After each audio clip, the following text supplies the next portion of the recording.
Izin Pak Diki,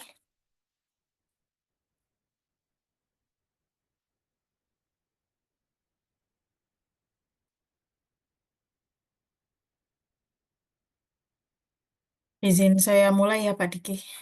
Assalamualaikum warahmatullahi wabarakatuh. Selamat siang kepada narasumber kita siang ini, Bapak Dr. Insinyur Diki Arisikam, STMT, MBA, IPM ASEAN Eng, dan kepada para hadirin peserta webinar.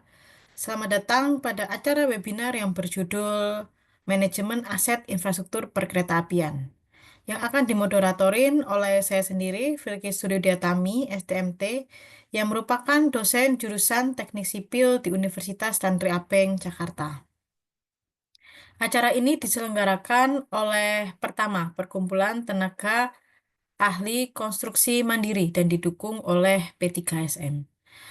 Izin Pak Diki, sebelum penyampaian terkait webinar siang ini, saya akan menyampaikan beberapa terkait webinar pada siang ini. Jadi untuk penyampaian materi oleh Pak Diki akan diberikan waktu sekitar 60 menit. Lalu akan dilanjutkan sesi tanya jawab oleh para peserta eh, yang untuk para peserta yang ingin menanyakan pertanyaan kepada Pak Diki, mungkin bisa pada saat Pak Diki melakukan sesi eh, penyampaian materi melalui kolom chat yang akan nanti saya bacakan waktu sesi tanya jawab, atau mungkin tanya secara langsung menggunakan fitur Raise Hand. Nah, saya ingin mengingatkan juga kepada para peserta yang ingin mendapatkan sertifikat dan materi harus daftar terlebih dahulu di srtf.p3sm.or.id.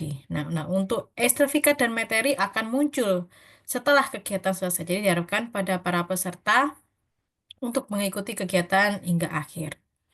Kita masuk ke sesi pemaparan materi oleh Pak Dr. Indiki Arisikam. Izin saya baca CV-nya sekilas ya, Bapak. Beliau saat ini menjabat sebagai Manager Track and Bridge Engineer Maintenance di PT Kereta Api Indonesia. Juga aktif sebagai dosen teknik sipil di Universitas Widya Tama. Nah, dalam dunia profesional, beliau juga memiliki pengalaman di bidang perkeretaapian, terutama terkait rekayasa dan pemeliharaan infrastrukturel. Selain itu, beliau juga merupakan penilai ahli kegagalan bangunan di Kementerian PUPR, serta asesor bersertifikat dari BNSP. Nah, Pak Diki ini menempuh pendidikan S1 Teknik Sipil di Universitas Indonesia, S2 di Institut Teknologi Bandung, dan telah menyelesaikan program doktoralnya di Institut Teknologi Bandung juga.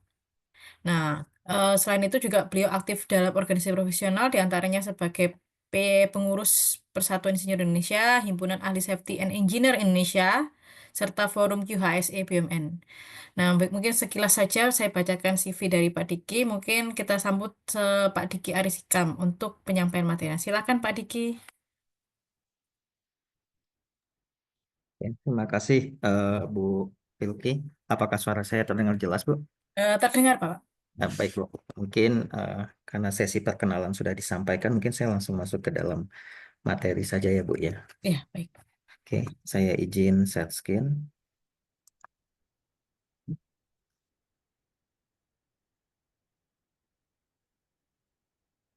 Oke, sudah terlihat, Bu?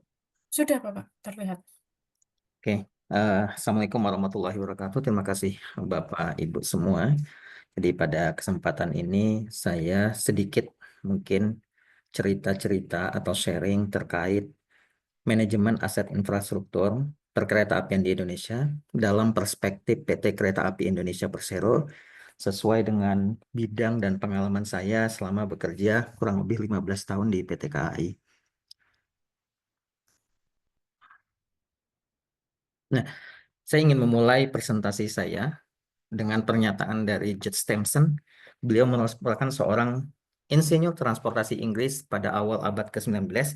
Beliau itu pernah mengatakan bahwa kemajuan suatu negara itu nantinya dapat dilihat berdasarkan kemajuan sistem perkeretaapiannya. Gitu.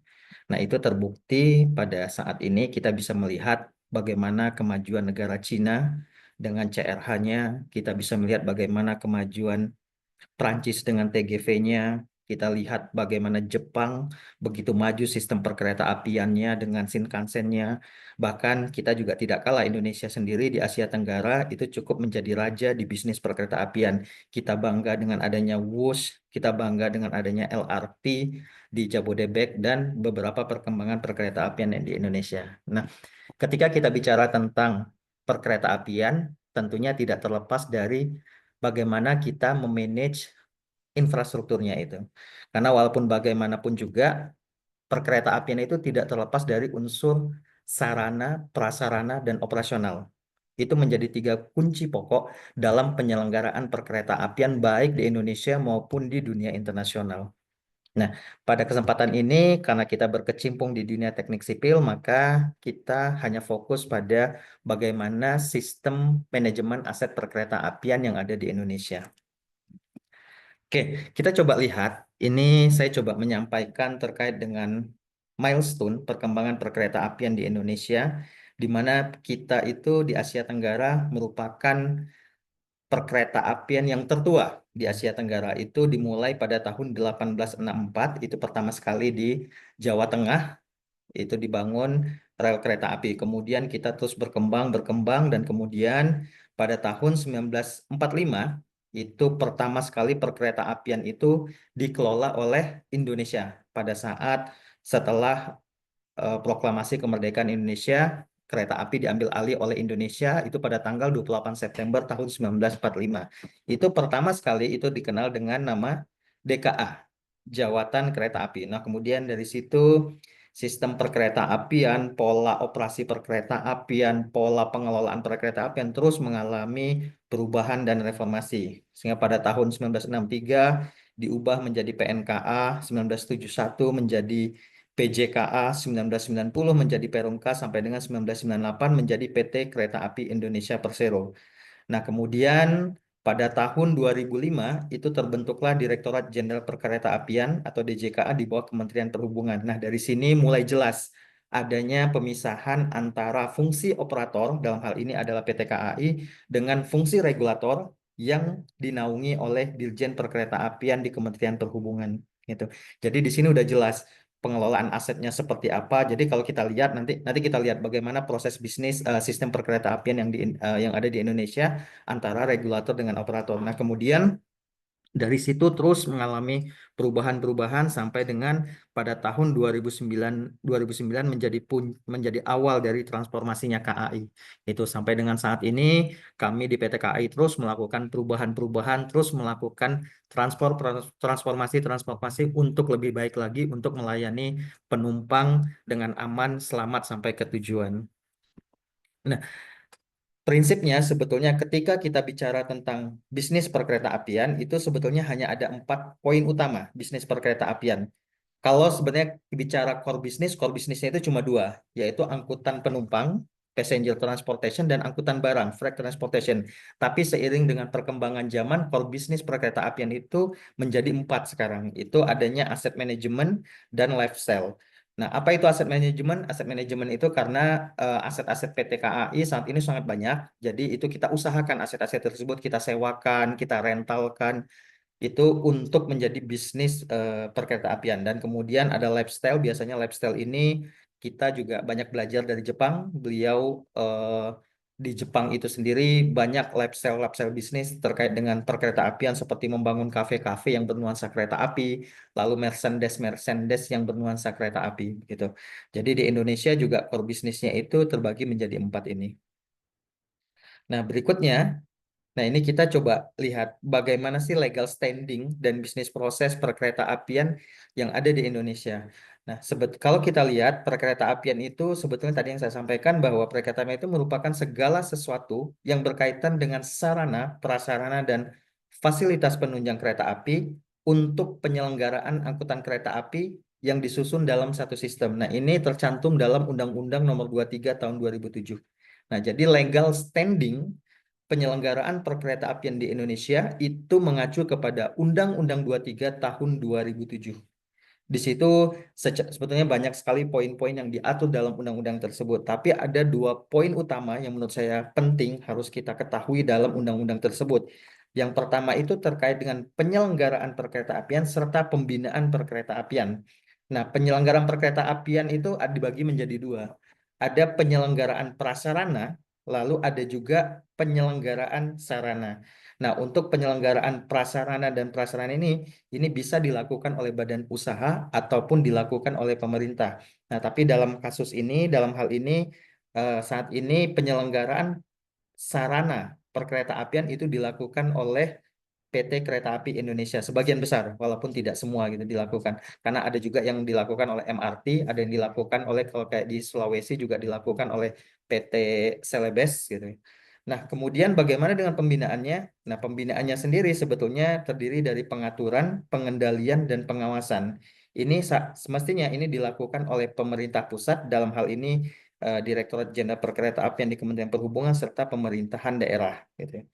Nah, jadi di sini sebetulnya dapat kita lihat jelas. Jadi sejak terbentuknya Direktorat Jenderal Perkeretaapian di tahun 2005, kemudian keluarlah Undang-Undang 23 tahun 2007 tentang perkeretaapian, di sini jelas ada peran operator, ada peran regulator. Nah, peran operator ini adalah yaitu jadi kereta api menjalankan keretanya itu hanya sebagai operator, sedangkan nanti pemiliknya dari prasarana atau misalnya pemilik dari beberapa komponen itu adalah pemerintah. Nah, kita bisa lihat di sini. Ada beberapa poin penting yang harus kita ketahui terkait penyelenggaraan atau bisnis proses perkeretaapian yang ada di Indonesia. Jadi kalau misalnya rekan-rekan sekalian lihat yang ada di lapangan, yang ada di sekitar kita, bahwa sebetulnya prasarana atau infrastruktur perkeretaapian itu dibagi menjadi tiga prinsipnya. Dibagi menjadi dua secara umum, sorry, yaitu signaling serta sinyal telekomunikasi dan listrik itu menjadi satu, dan yang kedua itu adalah jalan rel dan jembatan. Nah, semuanya ini, ke semua poin ini, itu sebetulnya prasarana ini hampir sebagian besar, 99% yang ada di Indonesia, yang ada di PT Kereta Api Indonesia Persero, itu adalah milik pemerintah. Jadi prasarana-prasarana itu tuh miliknya DJKA, milik pemerintah gitu ya. Nah, KAI sendiri tugasnya, KAI sendiri itu ditugaskan, KAI itu sebetulnya hanya sebagai operator. Kita yang menjalankan kereta-kereta di atas prasarana miliknya pemerintah. Nah, tetapi dalam hal ini, KAI ditugaskan oleh pemerintah, dalam hal ini DJKA, untuk mengoperasikan, pertama mengoperasikan prasarananya milik pemerintah, dan kemudian melakukan perawatan prasarananya milik pemerintah. Nah, dalam PT KAI melakukan perawatan, KAI diberikan sejumlah uang itu berasal dari APBN, berasal dari pemerintah, diberikan ke KAI untuk melakukan perawatan prasarananya milik pemerintah atas prasarana yang digunakan oleh KAI. Nah, itu disebut sebagai infrastructure maintenance operation. Jadi pemerintah punya uang nih, hey KAI tolong dong, lu kan pakai prasarana gua, tolong dirawat nih prasarana gua, ini gua kasih uang. Contohnya seperti itu. Nah, kemudian kalau kita lihat itu prasarana, sedangkan sarana ini sarana yang terdiri dari lokomotif, lalu gerbong, kereta, dan lain sebagainya, itu merupakan hampir sebagian besar itu adalah milik KAI. Nah, tetapi ketika KAI menjalankan sarana miliknya KAI di atas prasarana milik pemerintah, maka KAI wajib melakukan sertifikasi sarana tersebut untuk memastikan bahwa sarana tersebut itu layak jalan di atas prasarananya milik pemerintah. Begitu. Nah, tetapi dalam KAI menjalankan sarananya pada prasarana milik pemerintah, artinya KAI menjalankan kereta-keretanya di atas jalan rel, di atas jembatan, menggunakan fasilitas operasional kereta seperti signal dan segalanya, yang itu notabene adalah milik pemerintah, maka KAI wajib membayar pajak. Itu yang disebut dengan track access charge. Walaupun bentuknya pajaknya seperti apa, itu adalah kita namakan sebagai TAC, track access charge gitu. Nah, kemudian ada lagi istilah. Nah, pada saat KAI menjalankan KA, itu pada KA-KA tertentu atau KA-KA perintis biasanya kita sebut, itu KAI mendapatkan PSO. PSO itu adalah Public Service Obligation. Ini semacam subsidi yang diberikan pemerintah itu kepada penumpang KAI sebetulnya. Jadi bukan kepada KAI, tapi kepada penumpang KAI. Jadi misalnya secara contoh sederhana, misalnya kita menggunakan KRL dari Bogor sampai dengan ke Jakarta Kota. Dalam hal ini KAI menghitung BOP-nya, biaya operasionalnya, ternyata untuk satu orang penumpang dari Jakarta, misalnya dari Bogor sampai dengan ke Jakarta Kota itu kurang lebih membutuhkan biaya 20.000 sesuai dengan perhitungan analisis operasional itu membutuhkan 20.000 per orang. Tetapi kita sebagai penumpang hanya membayar 10.000. Nah, 10.000-nya lagi itu disubsidi oleh pemerintah. Nah, itulah yang disebut sebagai public service obligation dalam hal bisnis perkereta-apian di Indonesia. Oke. Nah, sampai sini kita jelas, harapan saya kita jelas bagaimana legal standing dan bisnis prosesnya sistem perkereta-apian yang ada di Indonesia. Begitu. Nah, selanjutnya ini merupakan organisasi PT KAI. Itu kita terdiri dari 8 direktorat. Nah, direktorat satu itu terkait dengan komersialisasi, itu nanti dia akan bicara bisnis, bagaimana angkutan penumpang, bagaimana angkutan barang, bagaimana penyewaan aset ini bisa menghasilkan revenue bagi perusahaan. Nah, kemudian kita ada direktorat operasi, ini bicaranya nanti tentang bagaimana pola operasi kereta itu diatur. Lalu kemudian, nah di sini ada yang namanya direktur infrastruktur. Nah, disinilah infrastruktur tadi dikelola. Di sini ada dipimpin oleh Kepala Divisi Track and Bridge, Signaling, kemudian ada juga Kepala Divisi Aset Infrastruktur. Nah, saya sendiri di bawah divisi aset infrastruktur ini. Nah, disinilah sebetulnya aset infrastruktur itu dikelola yang milik pemerintah tadi itu dikelola di PT KAI. Jadi perawatan infrastruktur, perencanaan perawatannya semuanya ada di direktorat, kita nyebut itu direktorat 3, direktorat infrastruktur gitu. Oke. Nah, selanjutnya ketika kita bicara manajemen aset infrastruktur tentunya kita juga harus tahu apa aja sih yang menjadi aset kita, berapa banyak aset yang kita miliki. Nah, di sini kita tercatat bahwa pertama kita coba lihat kita memiliki kurang lebih hampir 11.745 unit rolling stock. Ini terdiri dari lokomotif, diesel, lalu MU, lalu kereta serta gerbong. Nah, kemudian untuk operasional keretanya sendiri itu kita diatur oleh 604 unit station di seluruh Indonesia. Nah, kemudian ketika kita bicara nanti tentang prasarana sendiri, kita itu memiliki kurang lebih 6.292 kilometer trek yang aktif. Ini yang aktif. Ditambah dengan yang aktif mungkin bisa lebih dari ini. Dan kemudian kita juga memiliki kurang lebih 13.500 unit jembatan. Kemudian kalau dari sisi SDM sendiri kita memiliki pegawai kurang lebih 27.000 pegawai di PT KAI.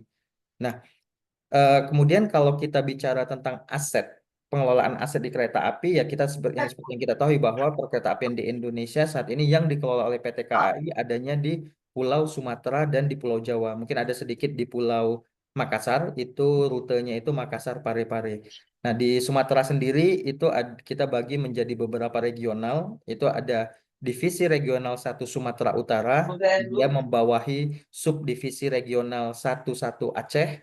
Lalu kemudian kita juga ada divisi regional 2 di daerah Padang, lalu divisi regional 3 di Palembang, dan divisi regional 4 di Tanjung Karang. Nah, untuk yang Sumatera Utara ini hanya beroperasi di Sumatera Utara, tidak terkoneksi dengan Sumatera Barat. Begitu juga Sumatera Barat hanya beroperasi di Sumatera Barat, dia tidak terkonektif ke Sumatera Utara maupun ke Sumatera Selatan. Nah, khusus yang untuk divisi regional 3 Palembang dan divisi regional 4 Tanjung Karang, di sini mereka terkonektif. Karena mereka angkutan utamanya itu yaitu mengangkut batu baranya milik PT Bukit Asam dan beberapa perusahaan swasta. Ada yang dikirim dari Muara Enim, dari Tanjung Enim, dikirim sampai dengan ke Kertapati, ada juga yang dari Tanjung Enim itu dikirim sampai dengan ke Tarahan yang ada di Lampung. Nah, berikutnya di Jawa sendiri itu kita ada daerah operasional 1 Jakarta, kemudian ada daerah operasional 2 Bandung, 3 Cirebon, 4 Semarang, 5 Purwokerto, 6 Jogja, lalu 7 Madiun, 8 Surabaya, dan 9 Jember. Lalu di Jakarta sendiri kita punya divisi LRT Jabodebek. Selain itu kita juga ada beberapa yang dikelola anak perusahaan seperti kereta komuter di Jakarta kota di kota Jakarta itu KRL Jabodetabek itu dikelola oleh KCI Kereta Komuter Indonesia itu anak perusahaan. Kemudian di beberapa daerah operasional juga ada yang dikelola oleh KCI anak perusahaan seperti di Jogja, di Bandung, di Surabaya itu juga ada beberapa yang dikelola oleh KCI. Kemudian ada juga kereta-kereta bandara. seperti dari Manggarai sampai dengan Soekarno-Hatta itu dikelola oleh Railing. Kemudian di Sumatera Utara di Divre 1 Medan juga ada yang dikelola oleh PT Railing.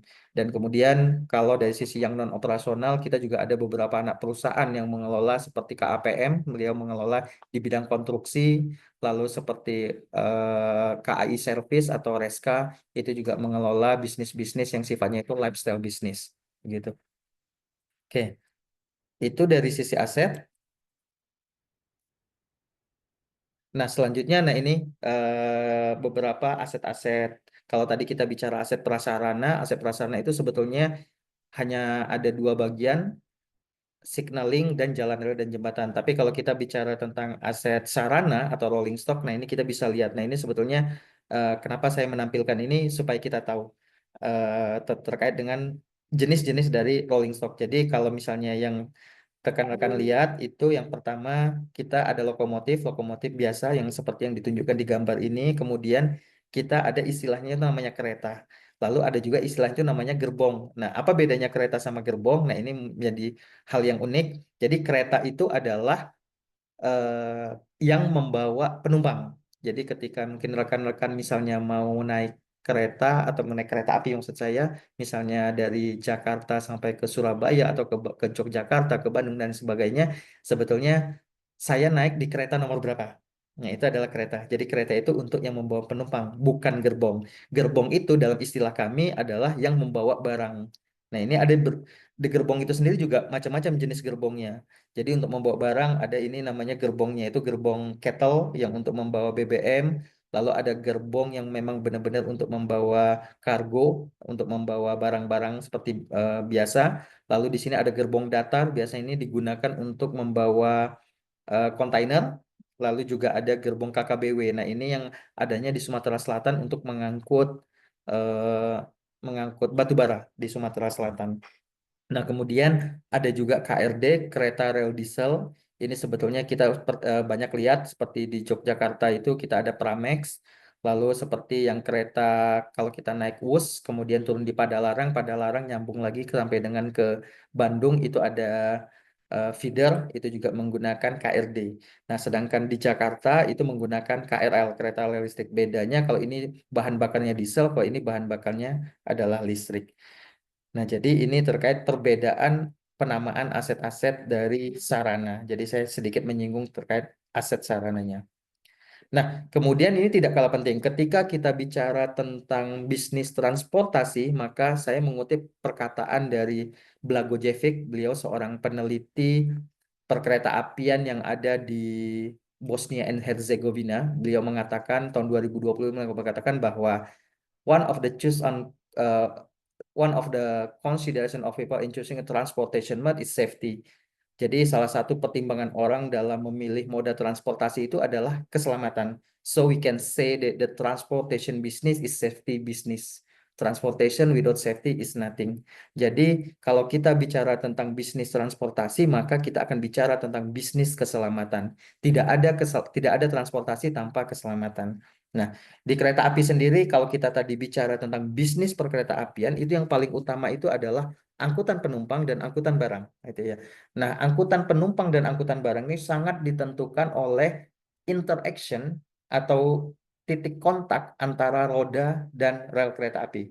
Ini kalau di video ini kita bisa lihat. Jadi sebetulnya posisi antara roda dengan rel kereta api seperti ini. Nah, ini keselamatannya angkutan penumpang dan angkutan barang itu ditentukan oleh kontak roda dan rel seperti ini. Itu hanya beberapa mili saja. Jadi keselamatan itu ditentukan oleh beberapa mili. Sehingga dari situ pentingnya kita untuk melakukan perawatan baik terhadap sarana, roda ini, roda sarana atau sarana secara keseluruhan, juga perawatan terhadap infrastrukturnya atau relnya untuk menjaga agar posisi roda dan rel ini tetap pada posisi yang terbaik. Gitu ya, untuk menjaga keselamatan perjalanannya, untuk menjaga keselamatan penumpang, untuk menjaga keselamatan logistik gitu ya. Nah, ketika roda kereta api berjalan, ini filosofi dari safety, dari keselamatan antara kontak roda dan rel itu. Jadi sebetulnya ketika roda kereta api ini, kita lihat di video, ketika roda kereta api ini berjalan, itu terjadilah yang namanya itu gaya vertikal. Ini perlu kita ketahui juga, gaya vertikal force serta lateral force. Lateral force ini dia tetap. Ini merupakan beban tetap. Jadi gaya itu gaya tetap karena dipengaruhi oleh berat daripada si kereta api yang ada di atasnya. Sedangkan lateral force ini nilainya itu bervariasi.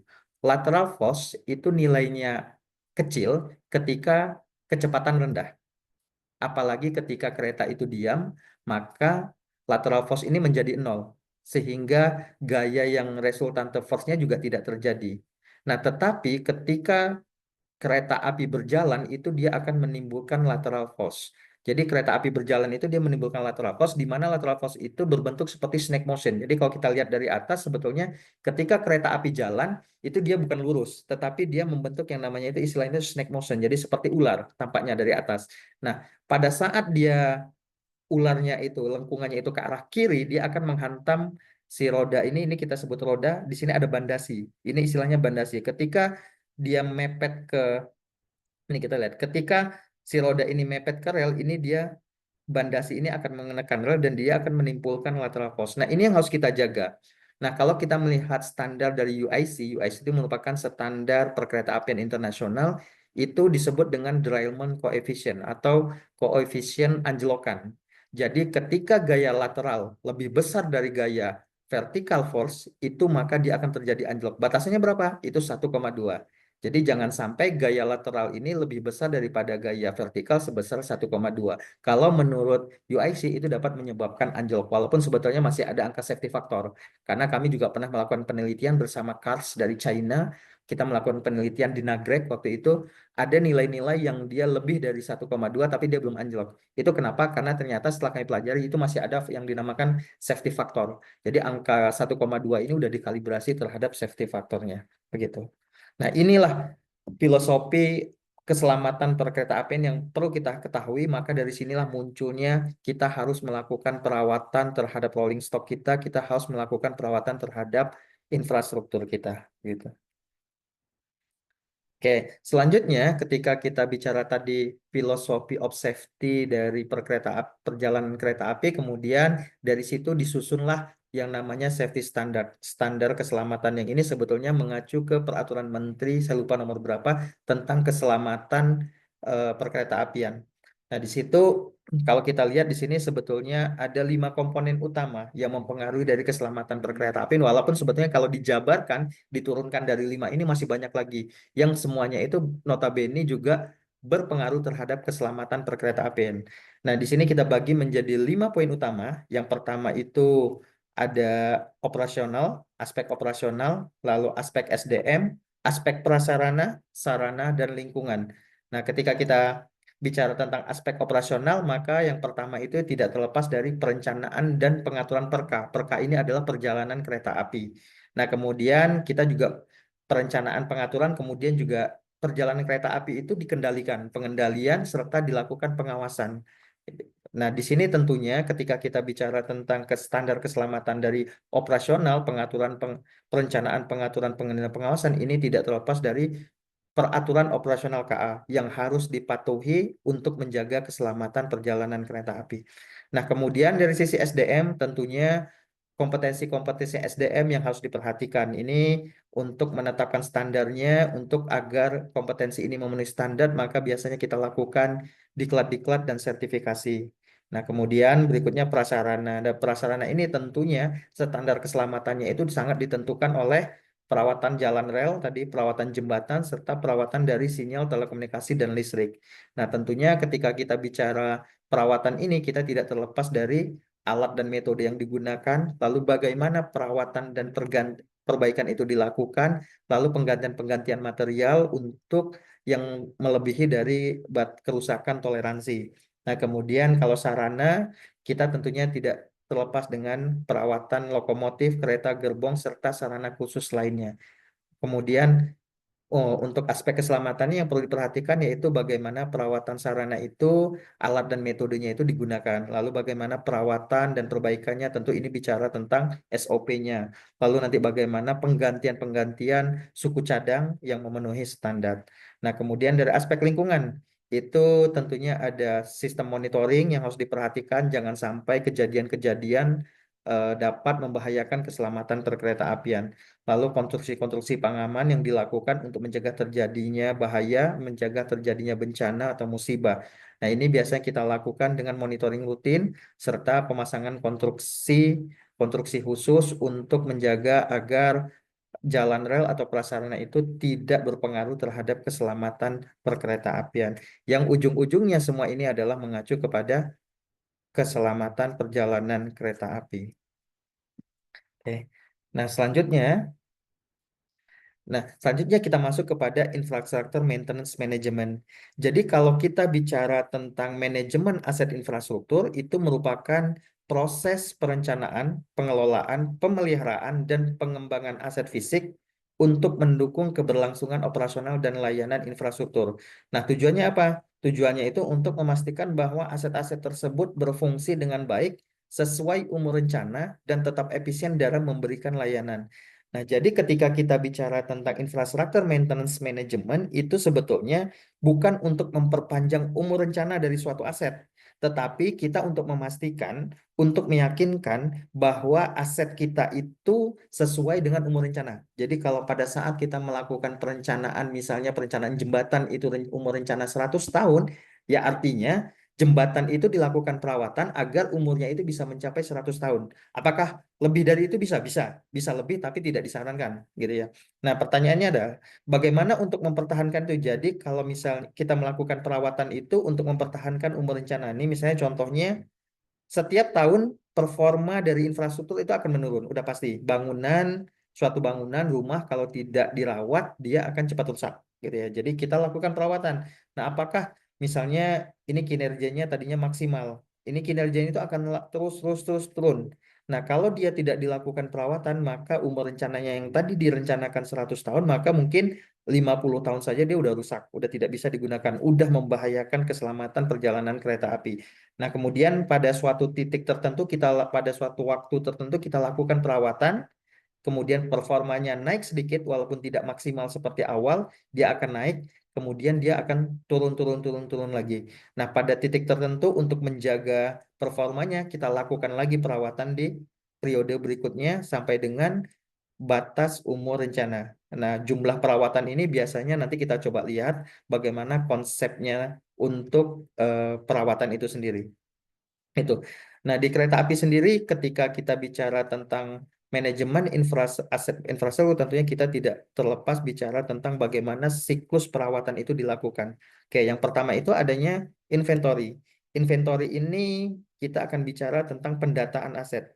Bagaimana aset-aset itu didata, kalau kita bicara tentang jalan rel dan jembatan, infrastruktur tersebut, maka kita tentunya akan mendata aset-aset tersebut. Sekarang bagaimana kita mau melakukan perawatan kalau data asetnya aja kita tidak punya gitu. Jadi penting sekali untuk melakukan inventory. Kita catat berapa panjang jalan rel yang kita miliki, berapa jumlah misalnya jumlah bantalannya, berapa jumlah penambatnya, berapa volume balas yang masih tersisa, bagaimana kondisi kondisi subgrade-nya. Itu kita data satu persatu secara lengkap. Gitu. Nah, kemudian setelah kita inventory data-data aset tersebut, kemudian kita biasanya melakukan inspection.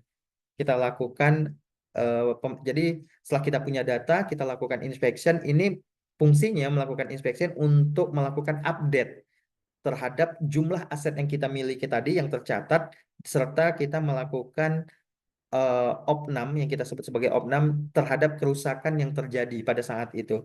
Nah, ini inspeksinya sendiri dibagi menjadi tiga biasanya di kita.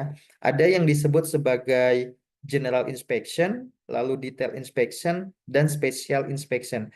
Kalau general inspection ini merupakan inspeksi-inspeksi atau pemeriksaan-pemeriksaan yang bersifat umum atau rutin. Nah, kemudian kalau detail inspection ini biasanya inspeksi-inspeksi yang dilakukan pada aset-aset yang memerlukan perhatian khusus gitu. Sedangkan special inspection merupakan inspeksi-inspeksi atau pemeriksaan-pemeriksaan aset yang dilakukan karena aset tersebut sudah mengalami kondisi tertentu. Misalnya dia sudah mengalami rusak yang cukup parah atau dia misalnya berada pada kondisi yang daerah yang rawan bencana. Itu biasanya kita lakukan special inspection. Nah, kemudian dari situ kita lakukan budgeting plan. kita susun rencana perbaikannya seperti apa, kita susun metode perbaikannya seperti apa, kemudian dari situ kita juga susun berapa biaya yang dibutuhkan untuk perawatan, untuk mengembalikan fungsi dari aset-aset tersebut. Nah, kemudian setelah biayanya direncanakan, kemudian baru kita lakukan action plan, kita lakukan perbaikan terhadap rencana yang udah kita susun tersebut. Nah, kemudian setelah action plan tetap kita lakukan controlling secara rutin. Jadi sehingga nanti kita bisa mengetahui apakah action plan kita, rencana kita ini sesuai dengan action plan, apakah action plan kita ini tepat sasaran, apakah action plan kita ini eh, berpengaruh berefektif terhadap aset yang kita rawat tersebut. Nah, kemudian dari controlling kita lakukan lagi inventory begitu seterusnya. Jadi terkait dengan infrastruktur maintenance manajemen perkereta apian. Oke. Nah, berikutnya ketika kita bicara tadi tentang perawatan atau maintenance perkereta apian, sebetulnya kita di sana itu dalam merencanakan perawatan atau memanage perawatan itu kita secara umum dibagi menjadi dua. Itu ada perawatan yang sifatnya terencana dan ada perawatan yang tidak terencana. Perawatan yang terencana atau plan maintenance itu biasanya terbagi menjadi dua, yang sifatnya itu pencegahan atau preventif dan yang sifatnya itu adalah korektif. Gitu. Jadi kalau yang pencegahan ini, yang preventif ini biasanya berupa perawatan-perawatan berkala. Itu contohnya itu perawatan geometri jalan rel dan jembatan secara berkala, secara periodik gitu ya. Kemudian kalau kita bicara tentang corrective maintenance atau perawatan korektif, itu biasanya kita bicara tentang perbaikan atau pergantian material. Contohnya ketika rel udah melebihi, ketika rel mengalami aus yang dia itu udah melebihi batas toleransinya, tentunya ada standar toleransi, itu maka harus kita ganti relnya. Misalnya, lalu bantalan ketika dia udah terjadi kerusakan, dan kerusakan itu tidak bisa ditolerir terhadap keselamatan, maka harus kita segera lakukan perbaikan atau penggantian material tersebut. Nah, kemudian kita juga ada perawatan yang tidak terencana, unplanned maintenance. Ini biasanya kita juga tetap melakukan perencanaan terhadap perawatan yang tidak terencana. Jadi contohnya kayak kemarin kejadian di KM 32 antara Gubuk Karangjati, itu kejadian-kejadian yang artinya itu tidak terduga dan itu tidak masuk dalam perawatan, dan itu masuk dalam perawatan tidak terencana. Jadi kita tetap menganggarkan biaya, sejumlah biaya untuk kejadian-kejadian yang di luar dugaan kita. Nah, itu biasanya nanti disebut sebagai perawatan yang sifatnya darurat dan spesifik. Jadi perawatan tidak terencana sekalipun harus direncanakan dengan baik begitu. Oke. Nah, selanjutnya tadi karena kita bicara tentang aset maintenance gitu, kita bicara tentang infrastruktur, karena kita di bidang civil engineering itu secara umum, secara general di KAI itu dibagi menjadi dua. Adanya track lalu dan bridge. Nah, yang pertama nanti kita coba lihat track maintenance itu secara umum aja. Saya tidak akan membahas secara detail bagaimana perawatan itu dilakukan, tapi bagaimana manajemen asetnya itu dilakukan terhadap track maintenance. Lalu nanti ada sedikit tentang bridge maintenance-nya. Nah, jadi seperti yang kita ketahui, itu track itu sebetulnya ini merupakan konstruksi track yang ada di Indonesia. Nah, ini saya ambil dari Peraturan Menteri Nomor 60 Tahun 2012 gitu ya. Jadi di sini kita lihat susunannya ada rel, kemudian ada alat penambat atau fastener itu untuk menambatkan antara rel dengan bantalan, kemudian ada bantalan atau slipper, kemudian ada balas seperti batu-batu yang agak besar, kemudian di bawah balas itu ada subbalas, itu seperti batu-batu kerikil yang lebih kecil, ukurannya lebih kecil, semacam sirtu, dan kemudian di bawahnya itu ada subgrade-nya atau tanah dasar. Jadi ini konstruksi jalan rel itu kurang lebih seperti ini. Nah, di, kemudian di Indonesia sendiri, kalau kita bicara jalan rel, itu sebetulnya dibagi menjadi dua. Itu berdasarkan lebar jalurnya. Nah, ada yang lebar jalur 1067 atau narrow gauge, itu berat beban maksimumnya itu kurang lebih 18 ton. Dan ini yang paling banyak ada di Indonesia, narrow gauge. Kemudian di Indonesia kita juga punya yang namanya standard gauge. Itu lebar jalurnya itu 1435. Jadi lebar jalur itu adalah jarak antara rel dengan rel. Tapi nanti kita lihat detailnya. Detailnya itu adalah bagian dalam rel, bagian dalam rel. Itu 1435 dengan berat maksimum 22,5 ton. Di mana 1435 itu ada di kereta cepat Wus, itu menggunakan 1435, kemudian di Makassar Parepare, kemudian di LRT Jabodebek, kalau nggak salah di Aceh juga ada yang 1435. Nah, sedangkan yang 1067 sendiri, karena memang itu paling banyak adanya populasinya banyak di Indonesia, itu jadi kita fokus pada yang 1067. Jadi kebanyakan perawatan atau standar-standar perawatan itu mengacu kepada 1067. Nah, ini contohnya. Misalnya untuk yang 1067 itu dibagi menjadi 5 kelas. Ada yang kelas 1, 2, 3, dan 4. Nah, itu nanti biasanya ditentukan dari kelas jalannya itu yang 1067 itu ditentukan dari kecepatannya. Mulai dari 80 sampai dengan 120 km per jam. Nah, saat ini peraturan yang ada di Indonesia di Permen Hub 60 tahun 2012 itu kecepatan KA itu maksimum adalah 120 km per jam.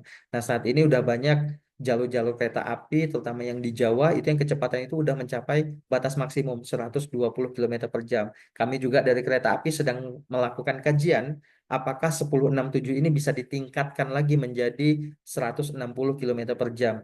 Karena kami pernah diskusi waktu itu di Thailand. Di Thailand itu mengatakan bahwa kalau 1067 itu bisa sampai dengan kecepatan 160 km per jam. Bahkan di Malaysia sendiri di KTMB dengan lebar jalur 1000 mm itu dia di bawah narrow gauge, dia bisa sampai dengan kecepatan 160 km per jam. Tapi tentunya ada aspek-aspek yang harus dipenuhi, misalnya perlintasan sebidang tidak boleh ada lagi, lalu konstruksi balasnya, tebalnya harus diperhatikan begitu. Nah, kemudian kalau kita bicara tentang perawatan jalan rel, itu sebetulnya konsepnya itu sebetulnya ada dua hal aja. Tadi kalau kita lihat bagaimana perencanaan perawatan jalan rel itu ada yang sifatnya itu korektif dan maintenance. Nah, di sini juga itu. Sebetulnya prinsipnya cuma dua. Kita akan bicara tentang perawatan material, kemudian kita akan bicara tentang perawatan geometri maksud saya, dan yang kedua kita akan bicara tentang perawatan material. Nah, kalau kita bicara tentang perawatan geometri, itu sebenarnya ada dua. Kita bicara perawatan lengkung dan kita bicara tentang perawatan lurusan. Nah, tapi kalau kita bicara tentang perawatan material, itu kita akan bicara tentang perbaikan material atau penggantian material yang dia kerusakannya itu sudah melebihi batas toleransi. Nah, kalau untuk material ini kita punya rel, ada istilahnya wesel, alat penambat, sambungan, bantalan, balas, subbalas, subgrade, dan drainase. Nah, ini merupakan bagian dari material jalan rel yang harus diperhatikan, yang harus dilakukan perbaikan atau penggantian baik sesuai dengan periode maupun sesuai dengan kondisinya, gitu. Nah, lalu di Indonesia sendiri acuannya berdasarkan apa? Yang pertama tentunya kita berdasarkan Peraturan Menteri Perhubungan nomor 60 tahun 2012. Lalu kita juga di internal KAI kami ada yang namanya itu Peraturan Dinas nomor 10 itu tahun 1986 yang kemudian kita perbaharui lagi menjadi Peraturan Dinas nomor 10A tentang perawatan jalan raya dengan lebar 1067 gitu. Nah, ini merupakan turunan-turunan dari peraturan yang ada yang kami kemas lagi untuk lebih aplikatif untuk dilaksanakan di lapangan gitu. Oke, nah ini saya coba eh, bahas sedikit bagaimana perawatan itu sebetulnya dilakukan. Tapi saya tidak akan membahas detail bagaimana perawatan itu, tapi prinsip-prinsip daripada maintenance dari trek itu sendiri. Yang pertama kita bicara tentang perawatan geometri untuk di lurusan.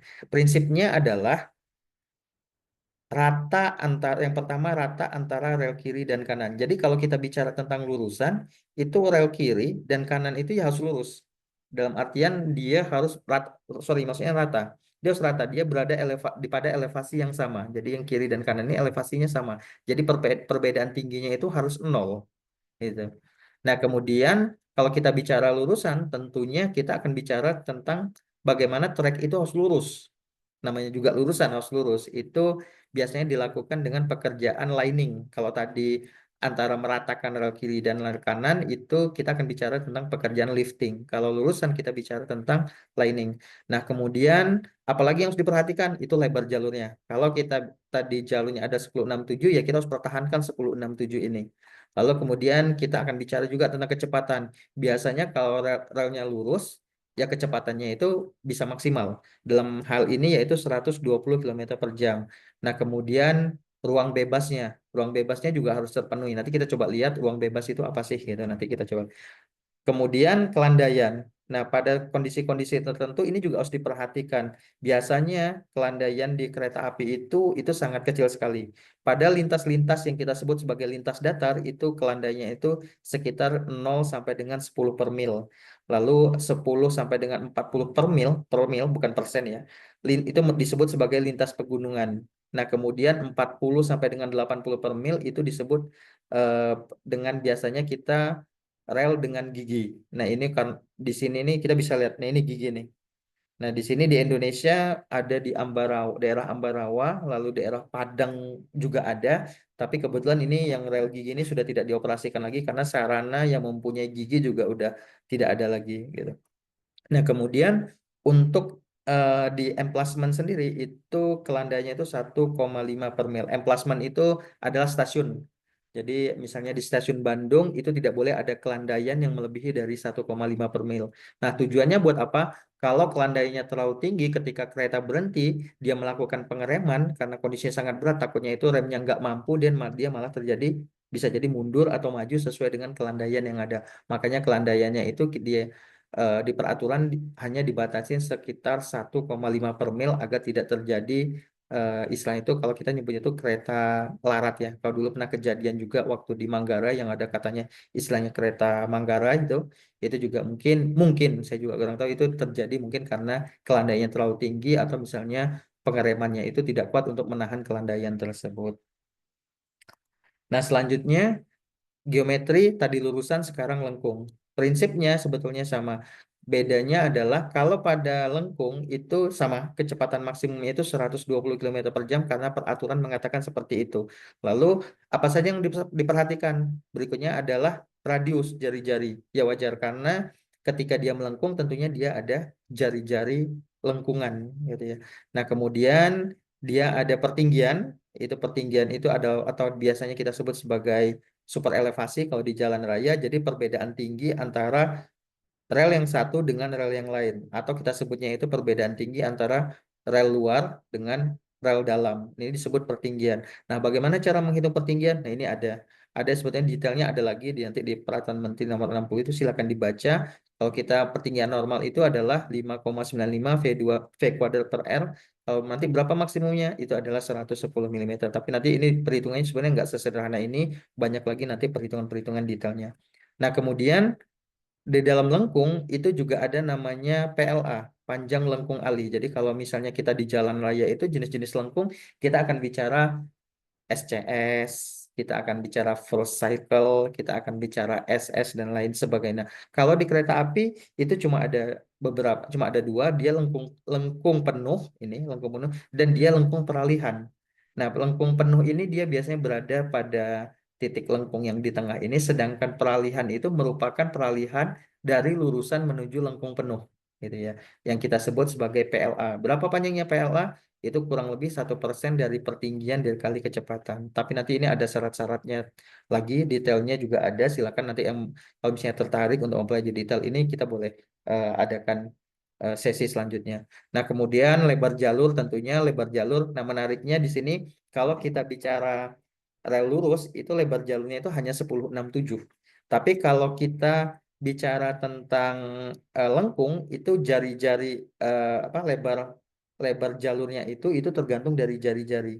Jadi untuk yang lengkung dengan jari-jari lebih dari 600 meter itu lebar jalurnya tetap di 10,67 ya. Jadi 10,67. Nah, kemudian untuk lengkung dengan jari-jari 550 sampai dengan 600 itu dia mengalami pelebaran kurang lebih 5 mm sehingga lebar jalurnya itu pada titik lengkung penuh itu 10,72. Begitu seterusnya sampai dengan jari-jari 100 sampai dengan 350 itu pelebarannya maksimum adalah 20 mm sehingga nanti lebar jalur pada posisi lengkung penuh ini adalah 10,87 gitu. Nah, ini sebetulnya hitungan ini sudah disederhanakan. Jadi sebenarnya kalau kita mau detail lagi, angka-angka ini sebenarnya tidak lima ini, tapi angkanya itu bervariasi tergantung dari rumusnya. Tapi di sini kita coba lakukan analisis kajian mungkin dari ahli-ahli terdahulu sehingga disederhanakan menjadi lima lengkung untuk pelebaran tersebut. Nah, selanjutnya kalau kita bicara geometri, selain lurusan lengkung, ada yang istilahnya itu skilu. Nah, ini skilu ini merupakan hal yang paling berbahaya bagi perjalanan kereta api. Beberapa kasus anjlokan itu kebanyakan disebabkan oleh skilu. Jadi skilu atau sebetulnya kalau kita bicara bahasa kerennya itu skilu itu adalah twist gitu ya. Atau misalnya kalau misalnya dalam baja itu dia semacam puntir. Atau kalau dalam di jalan raya itu sebetulnya dia semacam jalan yang berlubang gitu ya. Jadi skilu ini merupakan kalau kita lihat skilu itu terjadi penurunan roda pada salah satu roda. Misalnya contohnya ini kita lihat di sini rel dan dia itu tidak menyentuh rel karena posisi sebidang tiga roda lainnya itu perbedaannya itu 3 mili atau 6 bantalan. Jadi pada jarak 3 meter itu terjadi penurunan atau relnya itu tidak rata atau kekosongan di bawah ini sehingga menyebabkan roda itu tidak menapak atau turun secara mendadak gitu ya. Nah, itu sangat berbahaya untuk memicu terjadinya anjlokan. Nah, pada kecepatan tertentu, pada kecepatan tinggi, apabila skilunya itu cukup tinggi, nah itu malah dapat menyebabkan terjadinya anjlokan. Nah, di sini kita juga punya batasannya. Sebetulnya kalau nilai, misalnya nilai skilunya itu adalah 4 mm per meter atau 12 milimeter maksimal ini, di titik D ini maksimal 12 milimeter pada jarak 3 meter ini, itu maka kecepatan yang diizinkan itu adalah kurang dari 60 kilometer per jam. Tidak boleh lebih dari 60 kilometer. Karena kalau lebih dari 60 kilometer per jam itu dapat menyebabkan anjlokan dan berbahaya untuk keselamatan perjalanan kereta api. Nah, ini ada syarat-syaratnya. Berapa kedalaman dari nilai skilu tersebut. Nah, selanjutnya kita bicara tentang perawatan material. Bagaimana perawatan material itu dilakukan? Sebetulnya sederhana aja. Perawatan material itu kalau kalau misalnya materialnya rusak, ya harus diganti. Kalau materialnya rusak, diperbaiki. Tidak mampu diperbaiki, ya harus diganti gitu. Nah, ini contoh beberapa material nih. Kalau kita lihat, ini rel, ada rel-rel yang dia putus. Ini biasanya putus ini pada bagian sambungan. Biasanya baik itu pada sambungan las atau sambungan baut. Ini putus seperti ini, berarti ini perbaikannya ya harus diganti seperti ini. Nah, ini wesel juga wesel pada prinsipnya perbaikannya mirip seperti eh, rel gitu. Nah, untuk rel sendiri selain dia rusak, patah seperti ini, sebetulnya yang paling sering itu adalah rel mengalami kondisi aus karena dilewatin oleh KA secara terus-menerus, dilewatin oleh roda kereta secara terus-menerus. Nah, berapa standarnya rel itu harus diganti? Nah, ini sudah ada. Jadi kalau misalnya dia udah mencapai aus maksimum yang diizinkan, ini ada titik A, titik E. Di sini kita tinggal lihat. Kalau relnya itu adalah tipe, misalnya tipe R42, maka dia nilai maksimumnya itu adalah di 13 milimeter. Kalau dia udah mencapai 13 milimeter, berarti harus segera diganti. Nah, ini tergantung dari jenis relnya. Nah, di Indonesia sendiri sebetulnya rel yang paling banyak digunakan itu saat ini adalah R54 untuk yang 1067. Gitu. Jadi R tipe 54 itu merupakan rel, ini bentuknya seperti ini. Dia nanti ukuran-ukurannya itu berbeda, bervariasi gitu ya. Kalau R54 ada ukurannya, ada tabelnya, nanti silakan lihat di PM60. Tetapi kalau kita mau secara praktis ngelihat 42, 50, 54, ini tergantung dari beratnya. Jadi kalau dikatakan R54 itu berarti beratnya itu adalah 54 kilo per 1 meter. Nah, jadi kalau misalnya dia R-nya 60 berarti beratnya adalah 60 kilogram per 1 meter. Jadi semakin besar, semakin berat, dan itu juga dimensinya juga berarti semakin besar. Gitu.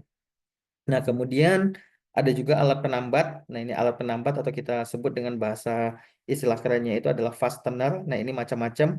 Ada tipe E-clip atau misalnya sebahasa yang sering kita gunakan ini adalah pendrol ya. Pendrol itu sebetulnya nama merek sih, gitu, produsennya. Ini adalah bentuk E-clip, KA clip, DE clip, lalu juga ada fast clip, ini juga sebetulnya nama merek, Fosloh gitu. Nah, ini sekarang sudah banyak eh, jenis-jenis penambat, tapi yang paling banyak kita gunakan itu saat ini adalah tipe E-clip yang seperti ini. Nah, ini kerusakannya apa? Biasanya tipe yang E-clip ini paling banyak rusaknya itu dia kendor, kendor. Jadi karena E-clip ini dia kekuatannya itu berdasarkan clamping force-nya. Jadi kalau clamping force-nya itu udah tidak kuat lagi menahan, tidak kuat lagi menjepit rel dengan bantalan, maka ini harus diganti. Lalu kemudian juga banyak di beberapa kasus di pedalaman yang eklip ini hilang, dicuri oleh orang tidak bertanggung jawab gitu ya, dicuri. Jadi ini harus segera, kalau dia hilang ya berarti harus diganti. Kalau dia rusak, udah clamping force-nya udah tidak berfungsi, harus segera diganti. Gitu. Nah, kemudian ini sambungan, kita bisa lihat sambungan-sambungan rel. Jadi sebetulnya rel yang datang, yang diproduksi oleh produsen itu kebanyakan rata-rata relnya itu per panjangnya itu per 25 meter. Nah, dari per 25 meter itu kemudian kita lakukan sambung-sambungan. Nah, biasanya kita melakukan itu ada yang namanya itu RPM, rel panjang menerus. Jadi dari setiap misalnya per 25 meter itu kita sambung, sambung, sambung, sambung, itu menggunakan las. Nah, lasnya itu bisa menggunakan las termit, saat ini atau misalnya flashbed welding atau misalnya kita menggunakan kalau sekarang itu yang paling banyak itu ya laser made elektroda sudah tidak digunakan lagi gitu. Nah, biasanya nanti untuk panjang tertentu setelah kita sambung-sambung menggunakan laser made nanti pada jarak tertentu misalnya per 5 kilo atau misalnya per 3 kilo gitu itu kita pasang menggunakan sambungan fish plate. Jadi fish plate itu seperti ini. Kita menggunakan plat-plat penyambung seperti ini. Tujuannya apa? Itu untuk memberikan celah agar ada celah nih, ada celah agar memfasilitasi atau mengakomodir penyusutan serta pemuaian rel yang ada di lapangan gitu.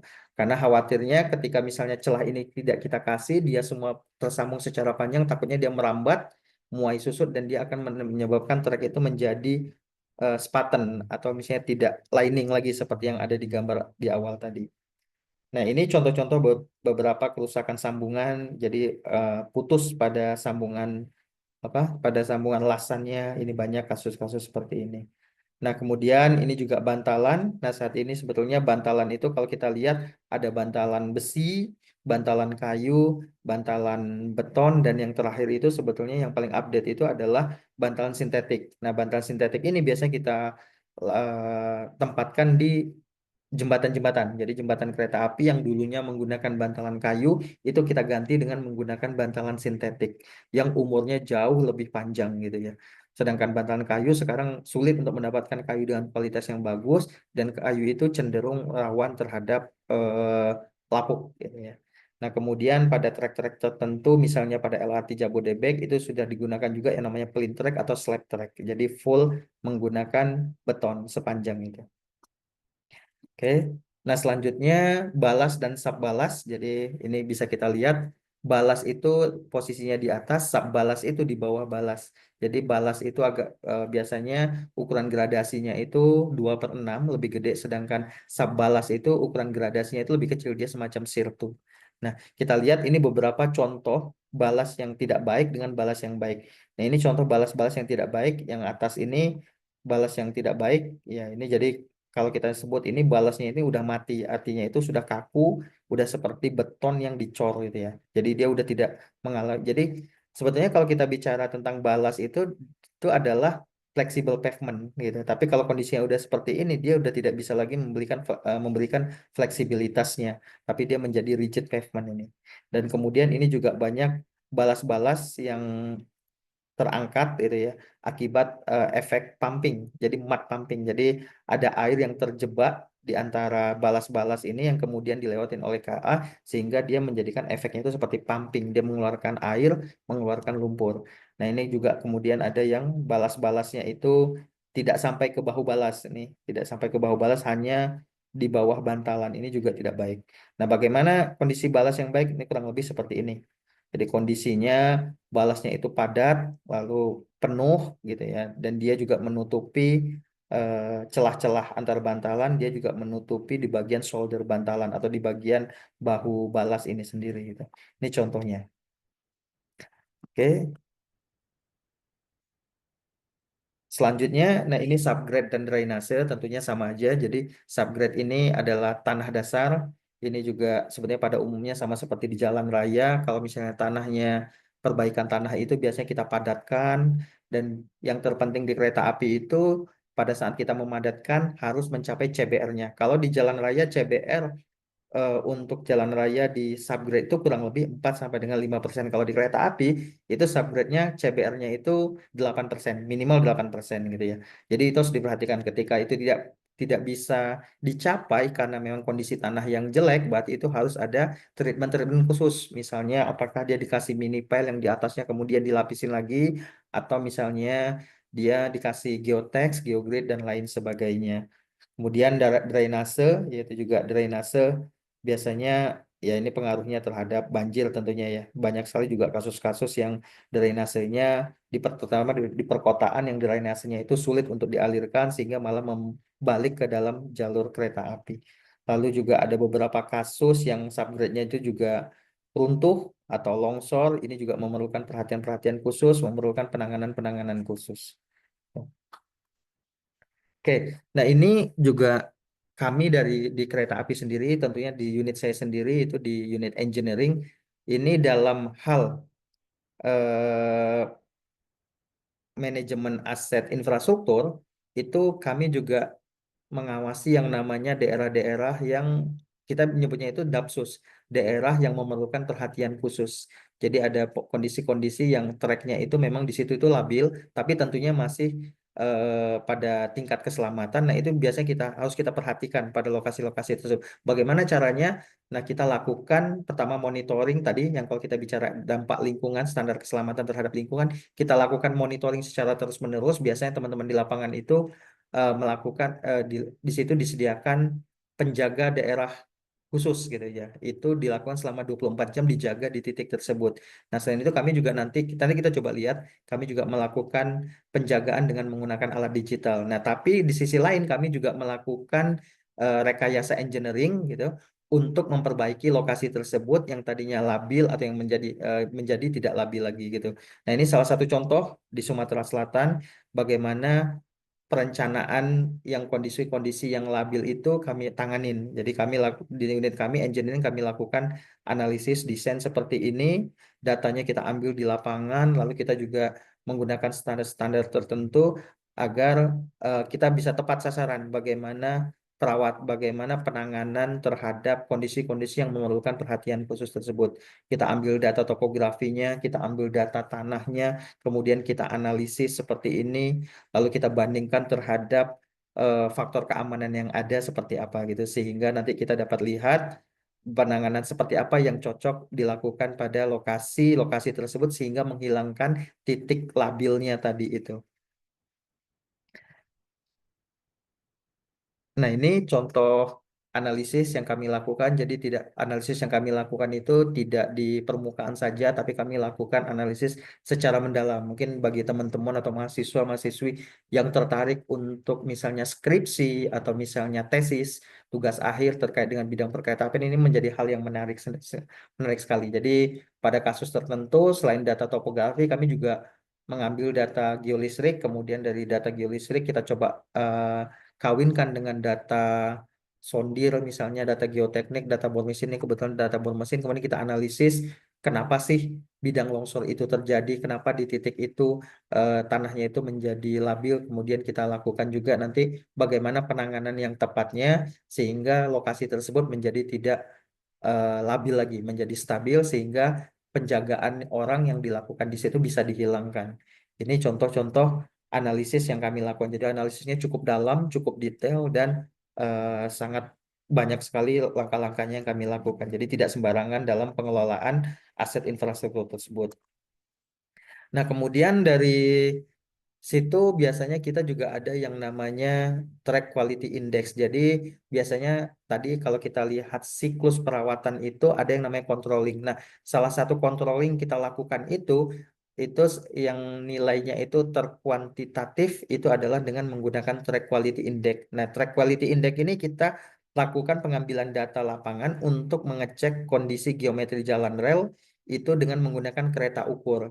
Nah, ini kebetulan tipenya itu EM120.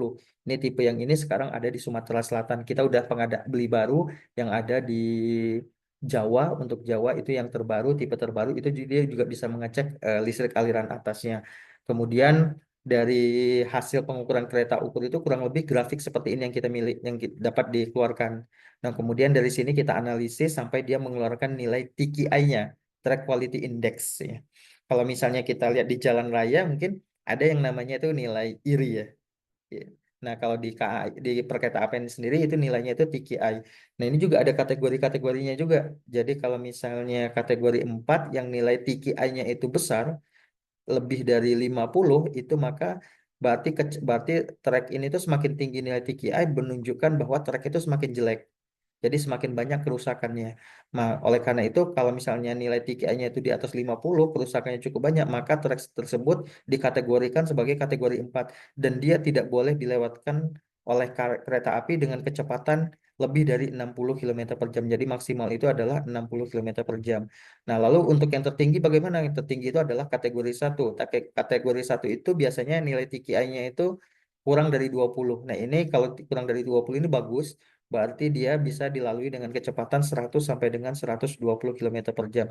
Jadi ketika kereta api misalnya kami menetapkan bahwa Jakarta-Bandung bisa dilalui dengan misalnya jangan Jakarta-Bandung lah. Misalnya stasiun Bandung Kiara Condong kalau di Bandung itu ya. Itu bisa dilalui dengan kecepatan 120 km per jam. Kita lihat perencanaan dulunya itu seperti apa. Apakah memang 120? Kalau dia belum 120 berarti kita lakukan rekayasa engineering terhadap geometri dan materialnya untuk meningkatkan menjadi kecepatan 120. Nah, kemudian setelah dilakukan tersebut, kita lakukan perbaikan lapangan. Setelah dilakukan perbaikan lapangan, kita lakukan pengecekan dengan menggunakan kereta ukur ini. Ketika nilai TKI-nya kecil, maka dia tetap dia layak ditetapkan dengan kecepatan yang tinggi gitu. Jadi bukan hal yang ujuk-ujuk diambil, oh di sini bisa kecepatan segini enggak. Jadi kita melalui proses yang cukup panjang. Nah, itu kita lakukan berdasarkan analisis kajian keselamatannya begitu. Nah, berikutnya kalau tadi kita bicara trek, ini sedikit kita bicara tentang perawatan jembatan gitu ya. Nah, ketika kita melakukan manajemen aset terhadap jembatan, kalau misalnya di Jepang itu saya pernah studi di sana, itu mereka ada istilahnya itu BMMS, Bridge Management Maintenance System. Jadi sistem digitalisasi untuk perawatan jembatan gitu. Kalau di tracknya mereka ada namanya TMMS, Tracks Management Maintenance System. Nah, di Indonesia sendiri di KAI kami sedang mengembangkan sistem-sistem tersebut. Nah, itu ketika kita bicara itu. Tapi ketika kita bicara tentang perawatannya sendiri, sih sebenarnya menjadi tantangan tersendiri dalam pengelolaan jembatan yang ada di kereta api. Nah, ini kita lihat contoh di sebelah kiri ini. Ini merupakan pembangunan jembatan kereta api. Sebenarnya ketika kita bicara tentang pembangunan kereta api, yang paling menjadi concern utama itu adalah lokasinya. Banyak lokasi-lokasi jembatan yang dia itu berada di pedalaman yang dia itu tidak bisa dijangkau dengan alat berat. Sehingga metode konstruksi itu menjadi poin penting atau menjadi pertimbangan utama dalam perawatan jembatan. Nah, kita lihat ini contoh. Ini pembangunan jembatan KA dengan alat berat di mana akses dan lokasi mudah dijangkau oleh alat berat. Nah, jadi alat berat bisa masuk sampai di sini, lokasinya mungkin tidak jauh dari jalan sehingga Kan itu maintenance kalau jembatan Jabar. atau pembangunan jembatan bisa dilakukan dengan alat berat. Tapi permasalahannya, concernnya itu jalur KA yang ada itu banyak pada lokasi yang di pedalaman yang Biasa aksesnya penyetel itu sulit dari dak ini. sulit diakses gitu. Sehingga metode konstruksinya Mana? eh, sehingga metode Aku dari konstruksi itu anu dulu menjadi kan. hal penting gitu ya. Tahu. Lah itu kamu benerin. Nah, ini contoh karena ini contoh metode yang kami kembangkan gitu ya. Metode yang kami kembangkan dengan mengimplementasikan BIM, Building Information Modeling, itu untuk metode penggantian jembatan yang ada di pedalaman. Kami dengan menggunakan metode yang kami sebut sebagai geseran, gitu ya. Sebetulnya metode ini udah lama, udah sering digunakan di perkereta apian. Nah, tapi kami coba implementasikan ke dalam BIM, gitu ya. Ini baru pertama dan dilakukan di unit kami. Nah, ini kita bisa lihat. Ini jembatannya itu ada 3 bentang, yang satu bentang 20, ini 40, dan ini 20 juga, ada 3 bentang. Posisinya itu di pedalaman agak jauh sehingga alat berat tidak bisa masuk gitu ya. Nah, kami coba melakukan implementasi BIM, kami coba gambarkan metode konstruksinya seperti apa. Jadi metode yang pertama kita bangun dulu perletakan darurat, kita temporary supportnya itu di sebelah kiri dan kanan jembatan. Nah, kemudian pada sebelah kiri jembatan ini kita bangun jembatan yang baru. Ini jembatan yang akan dilaksanakan. Nah, permasalahannya yang sulit di sini apa?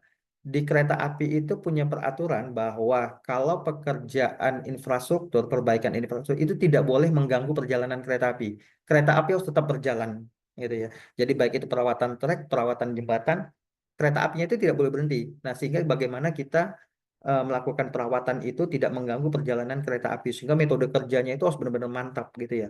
Boleh melakukan penurunan kecepatan, misalnya di situ tadi kecepatannya itu adalah 120, tapi karena ada perawatan kita turunkan menjadi 40, boleh, gitu ya. Tapi itu pun harus dilakukan dengan kajian yang secara akurat, gitu ya. Jangan sampai nanti di situ dilakukan perbaikan tapi keselamatannya tidak terjamin sehingga kereta api berbahaya, gitu. Nah, ini kita coba lakukan itu. Jadi pada saat kita melakukan pembangunan menyetel jembatan baru, ini kereta api masih berjalan nih. Ini kereta api di treknya ini masih berjalan seperti normal. Nah, kemudian pada saat di window time, kita nyebutnya itu window time. Jadi perjalanan itu di antara, jadi perbaikan itu dilakukan di antara sela-sela perjalanan KA, atau kita minta perpanjangan yang melebihi sela-sela perjalanan KA. Nah, kemudian setelah itu disetujui, kemudian nanti metodenya jembatan lama kita geser ke dudukan sebelah kanan, lalu nanti jembatan baru kita masukkan kepada posisi yang trek yang akan dilewati. Nah, kemudian dari situ kita lakukan pengelasan rel, kita sambung relnya secara cepat. Biasanya sejam, paling lama itu 30 menit sampai sejam kita lakukan. Kemudian kita sambung, sehingga tidak lama setelah penyambungan itu kereta api udah boleh lewat lagi di sini. Dan kereta api lewat juga nggak apa-apa dalam kecepatan terbatas. Misalnya tadinya itu di situ kecepatannya itu 120, karena itu ada penggantian jembatan. Setelah kita lakukan itu, akhirnya dia hanya bisa lewat pada kecepatan dengan 20 km per jam, 40 km per jam, atau bahkan 10 km per jam. Itu tidak masalah. Yang penting tidak menghentikan perjalanan kereta api dalam waktu yang panjang, misalnya berhari-hari, itu tidak boleh, gitu. Baru setelah itu kita lakukan normalisasi sampai dengan kita lakukan perbaikan-perbaikan pada track existing ini sampai dengan kereta api itu bisa dilewatkan dengan kecepatan normalnya kembali. Baru setelah itu kita bongkar yang jembatan lamanya, kita bongkar supporting-supportingnya, gitu. Nah, ini contoh video BIM-nya, gitu, animasi 3 dimensi dari implementasi BIM terhadap penggantian jembatan di kereta api. Ini kita coba lihat, ini yang kami kembangkan di divisi kami.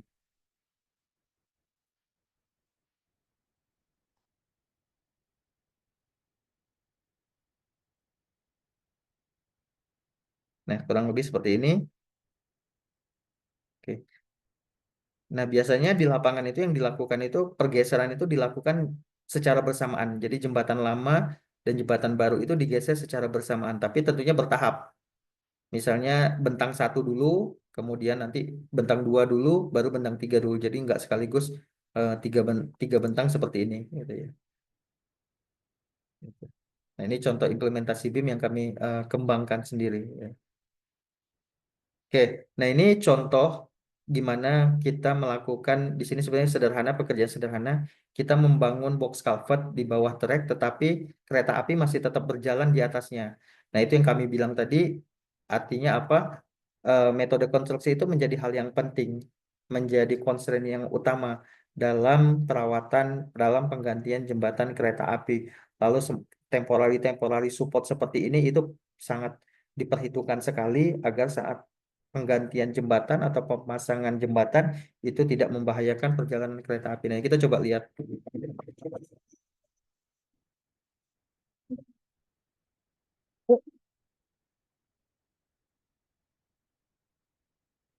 Nah, ini.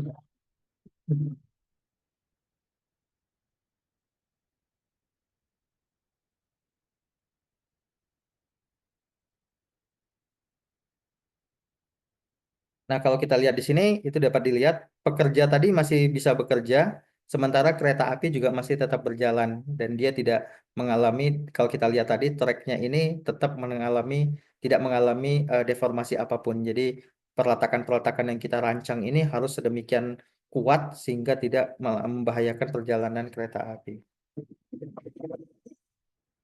Nah, berikutnya saya ingin menyampaikan sedikit yaitu tentang infrastruktur maintenance konsep. Nah, ini sebetulnya penting sekali dalam rangka kita aset manajemen.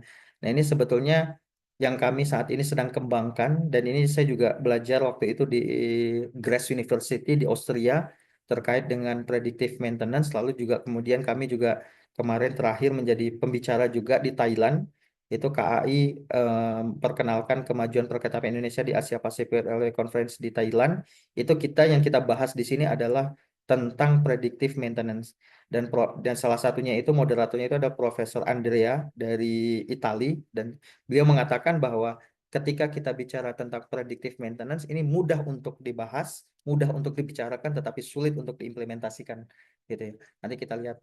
Lalu di Austria sendiri juga informasinya, di Eropa sendiri juga bicara tentang predictive maintenance ini juga mereka baru mengembangkan beberapa tahun terakhir ini, dan itu juga belum semua diterapkan gitu ya. Nah, apa itu predictive maintenance? Kita coba lihat tahapannya. Jadi sebetulnya kalau kita bicara tentang maintenance infrastruktur, maintenance konsep, itu pertama dulu itu ada yang namanya itu reactive maintenance. Reactive maintenance ini jadi itu semacam failure and repair gitu ya. Jadi ini dilakukan perbaikan, dilakukan perawatan ketika ada kerusakan gitu. Itu reactive maintenance.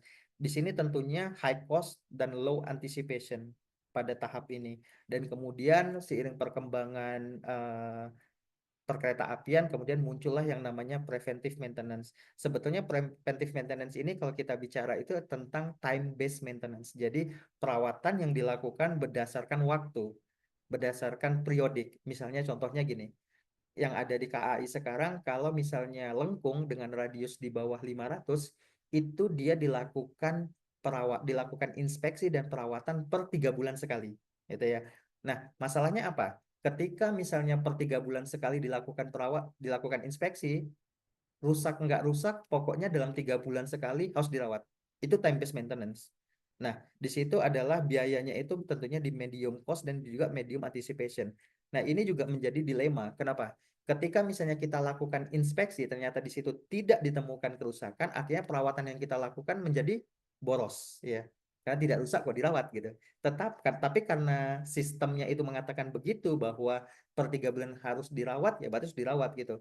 Tapi ketika kita melakukan inspeksi di situ menemukan kerusakan, itu kemudian dirawat, itu nggak ada masalah gitu ya. Artinya biaya yang kita keluarkan juga pas gitu untuk perawatan tersebut. Nah, itu adalah time based maintenance gitu. Nah, kemudian selanjutnya kita akan bicara tentang sekarang KAI sedang menuju kepada condition based maintenance atau conditional maintenance atau condition based maintenance. Di sini seperti apa? Jadi kalau condition based maintenance itu dipisahkan antara inspeksi dengan perawatan gitu ya. Kalau kita misalnya melakukan pemeriksaan atau inspeksi tadi, kita lakukan pemeriksaan per 3 bulan sekali. Contohnya pada lengkung dengan radius 500 kita lakukan per 3 bulan sekali. Pada 3 bulan pertama kita lakukan perbaikan, kita lakukan inspeksi, ternyata di situ tidak ditemukan kerusakan, maka tidak perlu diperbaiki.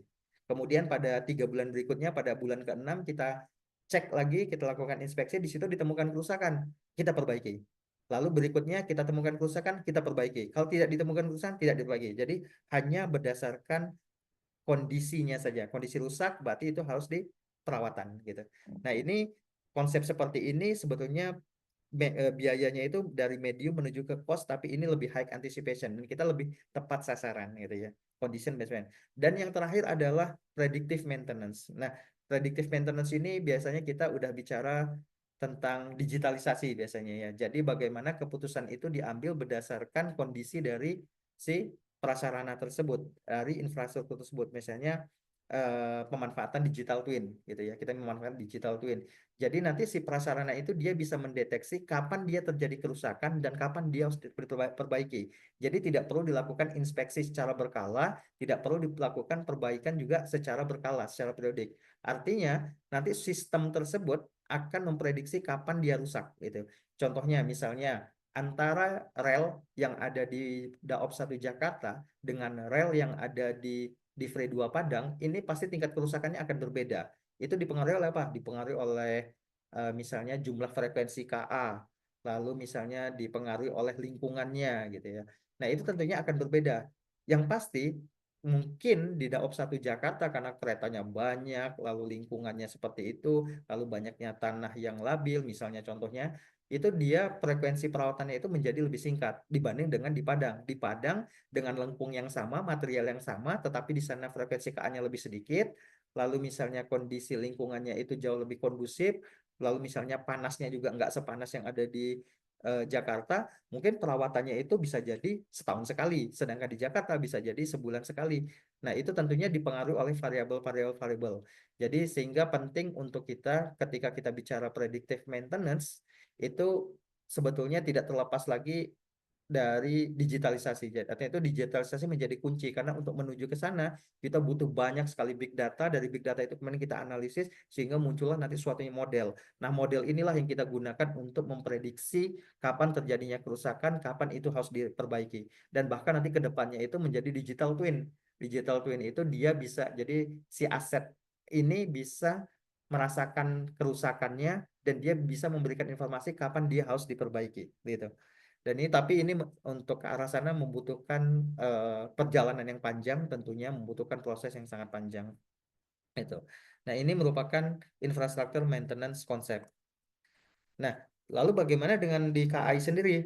Nah, di AKI sendiri kalau kita bicara tadi maintenance konsep itu sebetulnya tidak terlepas dari yang namanya digitalisasi. Nah, di sini kami juga udah menjalankan yang namanya infrastruktur digital information. Jadi kalau KAI sendiri sekarang kita mempunyai tiga transformasi bisnis, tiga transform of KAI itu ada bisnis, digital, organization, and culture. Nah, digitalisasi ini sendiri itu saat ini udah mulai menyentuh ke berbagai disiplin. Salah satunya itu adalah prasarana. Nah, kami dari unit infrastruktur aset sendiri itu sebetulnya saat ini sudah mempersiapkan data preparation untuk menuju ke predictive maintenance. Nah, kemudian kami juga udah membuat berbagai sistem-sistem digital, monitoring-monitoring digital. Kemudian kami juga udah mulai masuk saat ini masuk ke dalam linear analytic formulation. Jadi yang tadi saya katakan setelah kami kumpulkan data banyak, kemudian kami lakukan analisis untuk mendapatkan model atau formula yang kemudian itu nanti sebagai eh, apa ya sebagai otaknya untuk mesin learningnya itu untuk AI-nya itu bekerja. Kemudian kami juga udah mulai menempatkan udah menggunakan 3D GIS experience yang kemudian nanti kondisi-kondisi itu akan kita mapping ke dalam peta aset kami. Dan kemudian nanti ke depannya sampai dengan 2026 2027 ini kita mulai memanfaatkan AI sebagai upaya untuk menuju kepada predictive maintenance gitu. Jadi ini merupakan roadmap kami terkait dengan infrastruktur digital transformation. Nah, ini contoh beberapa data, beberapa kajian yang kami lakukan. Ini salah satunya itu adalah SHMS untuk perawatan jembatan. Di sini kami coba memasang eh, beberapa perangkat itu accelerometer dan inclumeter ini berfungsi untuk melihat natural frekuensi daripada jembatan itu sendiri yang kemudian nanti akan kami analisis, akan kami lakukan pemodelan untuk mendapatkan faktor-faktor yang mempengaruhi daripada kesehatan jembatan. Nah, kemudian dari situ kita bisa menghitung kondisi suatu jembatan kalau misalnya 5 tahun lagi kondisinya seperti apa, kapan dia perlu diperbaiki. Jadi udah menuju kepada yang saya sampaikan tadi itu adalah predictive maintenance. Nah, ini juga kami juga udah memasang yang namanya DPMS, Disaster Prevention Monitoring System. Ini kita masang alat-alat digital yang tadinya misalnya lokasi-lokasi yang dia dikatakan rawan bencana, rawan longsor, tadinya itu dijaga oleh orang selama 24 jam. Nah, saat ini karena kalau dijaga oleh orang itu sifatnya itu masih kualitatif ya. Jadi orang yang menjaga itu masih kualitatif. Dia menyatakan bahwa ini bahaya atau tidak bahaya itu kadang ukurannya hanya diri dia sendiri. Tapi ketika kita memasang alat ini ukurannya udah menjadi kuantitatif gitu ya. Jadi alat ini kami pasang pada daerah-daerah yang rawan sehingga di situ tidak perlu lagi penjagaan orang sehingga kita bisa menghemat anggaran untuk penjagaan orang kita lakukan dengan menggunakan alat ini. Nah, alat ini sendiri itu sudah semacam AI, dia bisa membaca, dia punya sensor, sensornya itu bisa membaca gradien, suhu, soil water content, intensitas hujan dan lain sebagainya. Itu berdasarkan settingan waktu yang kita butuhkan. Bahkan dia juga udah kita bisa ajak ngobrol dengan menggunakan Telegram dan WA sehingga pada suatu saat misalnya kita butuh informasi, kita berada di Bandung, alat ini kita pasang misalnya katakan di Purwokerto, kita butuh lokasi itu saat ini hujan atau enggak, kita bisa nanya ke dia bagaimana kondisi di lapangan. Dia akan menjawab bahwa saat ini hujan dengan intensitas sekian sekian sekian. Ini alat yang kami kembangkan dalam rangka menuju kepada predictive maintenance gitu.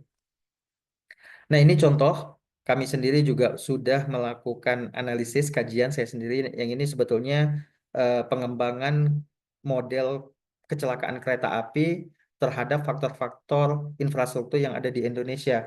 Nah, ini merupakan disertasi saya yang kita publish ke jurnal Scopus. Ini alhamdulillah lulus di Scopus. Di sini kita dapat melihat bahwa faktor-faktor apa yang mempengaruhi terjadinya kecelakaan kereta api yang ada di Indonesia berdasarkan data statistik gitu ya, yang kita analisis sehingga kita dapatkan modelnya. Ini silakan dibaca, dapat dilihat di jurnal Scopus, dicari saja itu. Nah, kemudian selanjutnya juga dalam rangka terkait dengan pengelolaan aset manajemen based on humanistic gitu ya.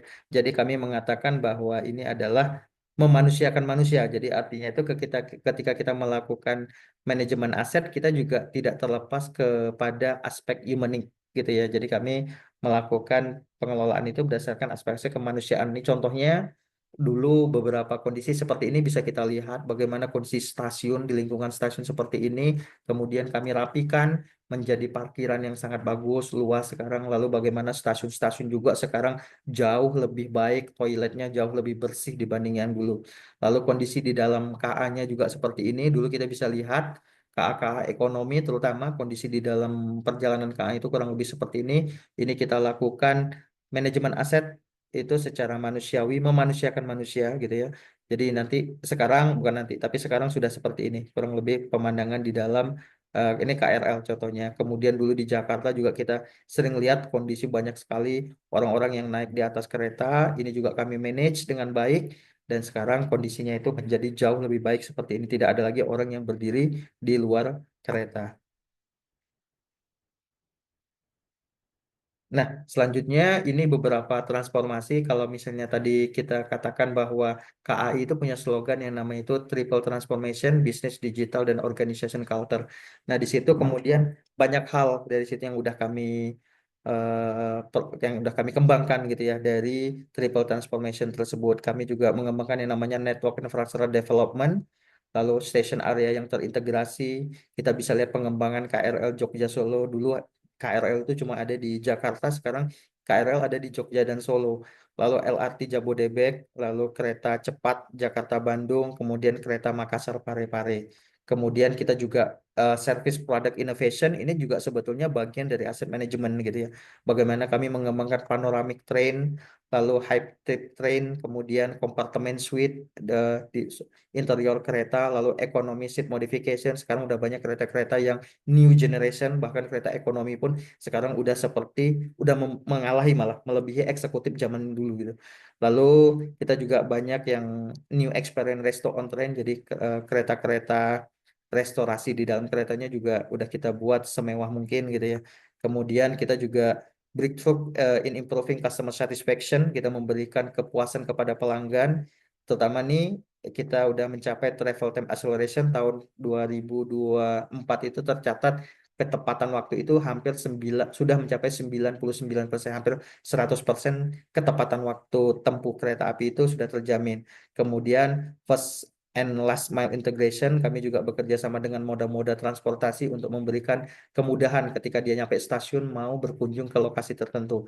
Kemudian yang ini pertama dan satu-satu di Indonesia, kami udah menggunakan face recognition. Jadi kalau Bapak Ibu sekalian rekan-rekan misalnya beli tiket kereta api, lalu daftarkan identitas Anda di stasiun, Anda udah bisa naik kereta itu masuk ke dalam itu tidak perlu boarding lagi. Jadi boardingnya itu cukup dengan menunjukkan wajah saja, nanti sistem sudah mensensor wajah Anda sehingga Anda bisa masuk langsung. Jadi tidak perlu mengeluarkan identitas apapun gitu. Kemudian kita juga punya Nilam Virtual Assistant yang ini sebetulnya sedang kita kembangkan. Jadi nanti ada AI yang bisa ngobrol dengan Anda untuk memberikan informasi di seputaran stasiun. Tapi ini masih dalam tahap pengembangan. Kemudian kalau kami juga sampaikan bahwa di stasiun-stasiun besar itu sudah ada drinking water station. Jadi kalau Bapak Ibu misalnya punya tumbler gitu ya, udah bisa diisi air minum gratis di dalam stasiun gitu. Nah, ini terakhir saya ingin memperlihatkan sedikit company profilnya terbaru dari KAI sebelum menutup presentasi saya.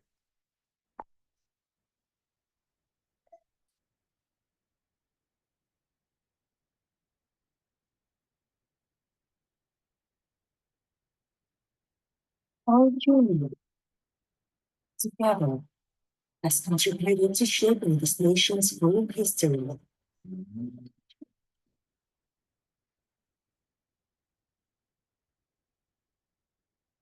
to move forward, listen to its process, working wholeheartedly with competence and loyalty. We adapt and innovate constantly for the progress of the nation.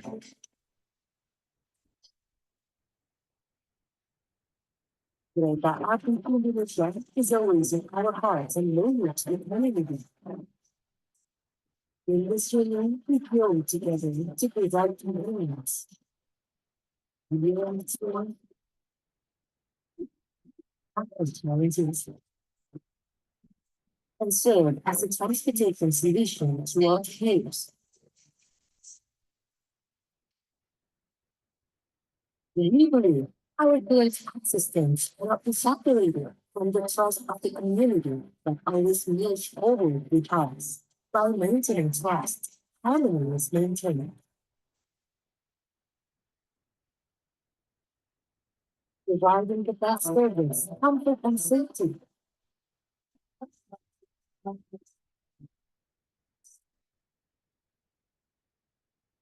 Creating memorable experiences and other children is our main responsibility.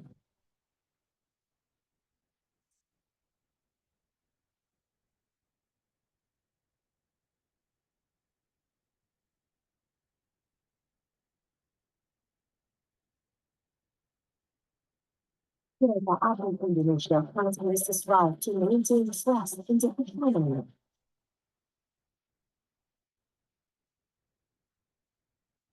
We need confident and our staffs and goals. Ongoing development poses the main challenge for Kereta Api Indonesia to continually provide best services.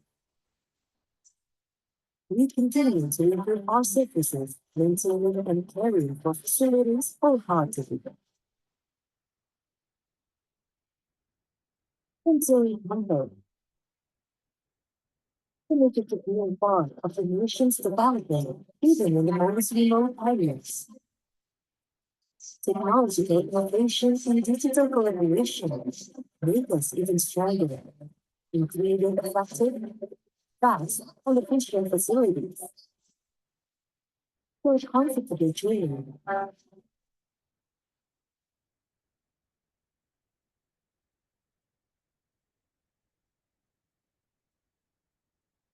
dreaming will continue from generation to generation. With an unwavering spirit, Kereta Api Indonesia forges ahead, ready to compete and become a world-class company. That being said, we will continue to review our environmental, social, and governance programs. This is our duty to the community.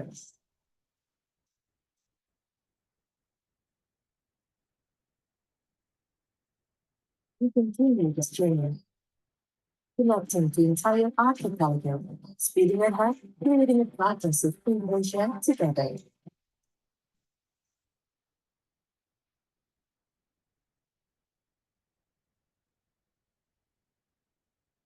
Oke, mungkin itu saja yang dapat saya sampaikan. Terima kasih atas perhatiannya. Kurang lebihnya saya mohon maaf, saya kembalikan ke moderator. Ya, terima kasih Pak Diki atas pemaparan materinya.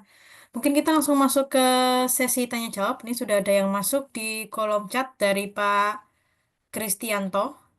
Eh, kenapa rel yang pertama, ada dua pertanyaan nih dari Pak Kristianto. Yang pertama, kenapa rel yang digunakan di Indonesia menggunakan tipe yang narrow gauge, yaitu yang 1067 mm. Kenapa bukan yang standar? Terus pertanyaan kedua, apakah standar perencanaan ini berlaku juga untuk kereta MRT maupun kereta cepat? Gitu, Pak. Mungkin langsung dijawab oleh Pak Diki. Iya, oke Bu. Jadi kenapa kok dipilih itu 1067? Sebetulnya kalau kita mau flashback itu terlalu jauh gitu. Jadi dari zaman Belanda itu dibangun itu udah menggunakan 1067. Nah, kalau misalnya track ini kita menjadikan apa 1435 mungkin akan banyak aset yang akan kita ubah gitu, termasuk aset sarananya sendiri. Karena kereta kita itu sebagian besar itu bukan sebagian besar, tapi seluruhnya itu berjalan di trek yang 1067. Nah, kecuali bangun baru kayak di Jabodebek itu LRT Jabodebek itu mereka bangun baru di 1435 gitu ya.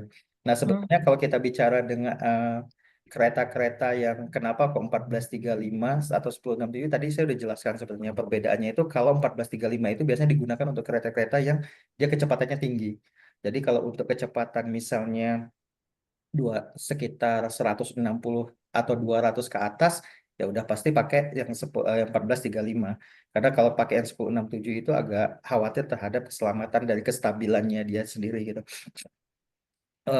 Yang kereta cepat kita juga yang WUS itu 1435, kemudian LRT Jabodebek itu juga 1435 gitu.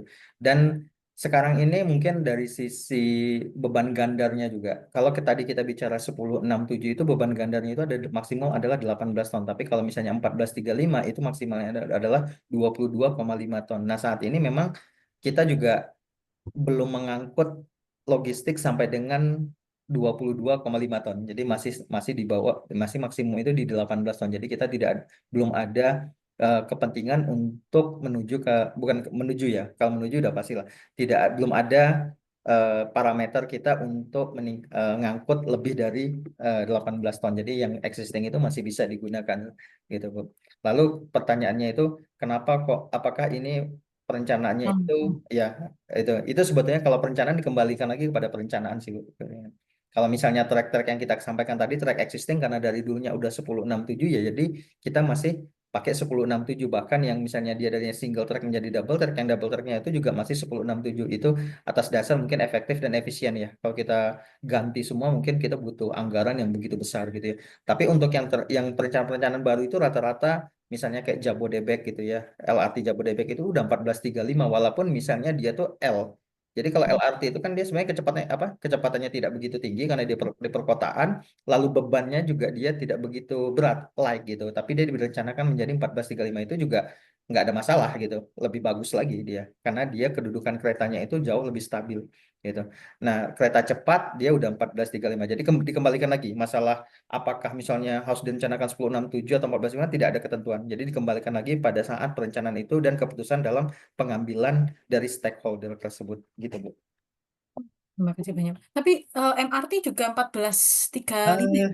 Eh, MRT itu, Pak. Setahu saya MRT Hah? Jakarta itu 1067, Bu. Oh, 97 MRT Ya, itu. jadi kalau asetnya data yang kami catat Ah, itu, ah, tapi saya nggak tahu ya, MRT Jakarta itu pengelolanya bukan di PT KAI, tapi hmm. itu di apa PT MRT Jakarta. Saya Oh, mungkin PT. agak bahas ke sana. Tapi kalau yang ada pencatatan di kami itu, kalau nggak salah yang 1435 itu ada di Aceh, tapi nanti saya coba lihat datanya itu sedikit. Mhm, Lalu di Wus kereta cepat udah pasti. mhm, yes, Lalu di Makassar Parepare 1435 dan terakhir adalah di LRT Jabodebek itu 1435. Nah, tapi kalau misalnya LRT yang dikelola oleh Jakpro, saya juga nggak tahu apakah 1435 atau 1067. Dan MRT Jakarta, setahu saya sih 1067 gitu. Ya, Hmm. 1435 itu adalah empat tersebut. Setahu Oh, saya itu. Iya, tapi kalau yang tadi kan perencanaan, mungkin perencanaan misal contoh untuk perencanaan geometri nih, betul. geometri jalan rel tadi, Ya. itu pasti ada SNI-nya ya Pak ya? Itu apakah sama SNI kereta sama MRT sama LRT semuanya sama, memakai standar yang sama gitu Pak? Misal contoh untuk yang perencanaan geometri, salah satu Hmm. contohnya. Oke, jadi gini Bu, kalau dari sisi SNI ya, Mm-mm. SNI untuk perencanaan geometri jalan, ya, setahu saya belum ada. Oh, belum ada. Jadi kita masih mengacu kepada Peraturan Menteri Nomor 60 Tahun 2012 yang itu notabene Hmm. sebetulnya dari peraturan dinas yang dulu Peraturan Dinas Nomor 10 Tahun 1968 ya kalau nggak salah atau 1986 dulu.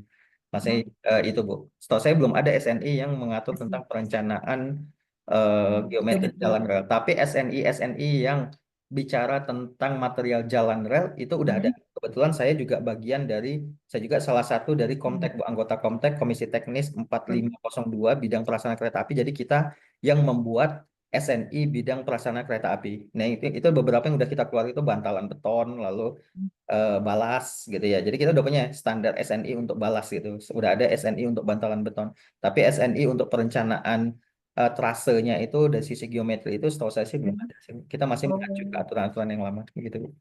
Masih pakai peraturan di bawah berarti PM ya berarti Betul, ya, PM PM Bu. peraturan menteri kok. Iya.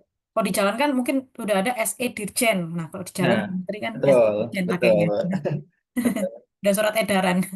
Eh, ini ada pertanyaan selanjutnya dari Pak Ferry Riswanto. Izin bertanya Pak, yang pertama pada jalur-jalur pegunungan yang banyak sekali lereng yang dilewati oleh kereta api, bagaimana cara melakukan tindakan pencegahan sepanjang trek yang ada agar tidak terjadi longsor? Nah, bagaimana metode monitoringnya ini agar dapat mengetahui kemantapan lereng secara berkelanjutan dan bagaimana tindakan yang dilakukan jika longsor terjadi atau teridentifikasi akan terjadi sehingga operasional tidak terganggu. Itu pertanyaan pertama. Dan pertanyaan kedua, untuk kereta api cepat atau bus dengan kecepatan kurang lebih 350 km per jam, jika terjadi gempa, nah saat beroperasi ini bagaimana tindakan penanganan mengenai kondisi ini? Apakah ada desain operasional bus telah mengakomodir kondisi ini? Gitu, Pak. Bagaimana Pak Diki tanggapannya? Oke, yang pertama ya Bu ya. Mm-mm. Kalau di kita seperti yang saya sampaikan tadi, sebenarnya kalau di tempat kami itu kita punya pencatatan, jadi sepanjang jalur kereta api dari Jawa dan Sumatera, kita punya data titik-titik yang saya sebut itu sebagai DAPSUS, Bu. Kita nggak menyebutnya itu sebagai daerah rawan, karena kalau Mm. bicara daerah rawan itu konotasinya itu negatif gitu ya. Mm. Karena akan membahayakan perjalanan kereta api itu. Tapi kami bicara itu DAPSUS, daerah yang memerlukan perhatian khusus gitu. Nah, di situ kita punya datanya semua, Bu. Baik jalan rel dan jembatan itu kita punya di titik ini kejadian apa, di titik ini itu membahayakan apa, di titik ini itu labil, di titik ini semuanya kita ada. Pencatatannya rapi gitu. Ada di kami semua gitu. Dan yang tadi saya sampaikan, kita kalau pada titik-titik tertentu yang misalnya banyak sekali misalnya tebing-tebing yang tinggi itu sebetulnya kita lihat dari pertama kita lihat dari historinya, Bu. Apakah historia ini pernah terjadi, misalnya pernah terjadi longsor atau enggak gitu ya Bu ya. Dan kemudian dari histori itu kita juga lakukan kajian. Apakah sebetulnya lereng ini stabil atau enggak gitu. Ada itu. Nah, kemudian dari situ baru kita putuskan, oh kalau memang dia historinya itu sering terjadi longsoran, terus di situ juga membahayakan, itu kita lakukan yang pertama itu yang paling cepat kita lakukan itu yaitu lakukan penjagaan, Bu. Jadi di situ kita tempatkan orang gitu ya. Jadi kita tempatkan pos penjagaan yang itu dilakukan oleh 3 orang selama 1 hari. Jadi 3 orang itu bergantian, sip-sipan 8 jam, 8 jam, 8 jam. Itu selama 24 jam.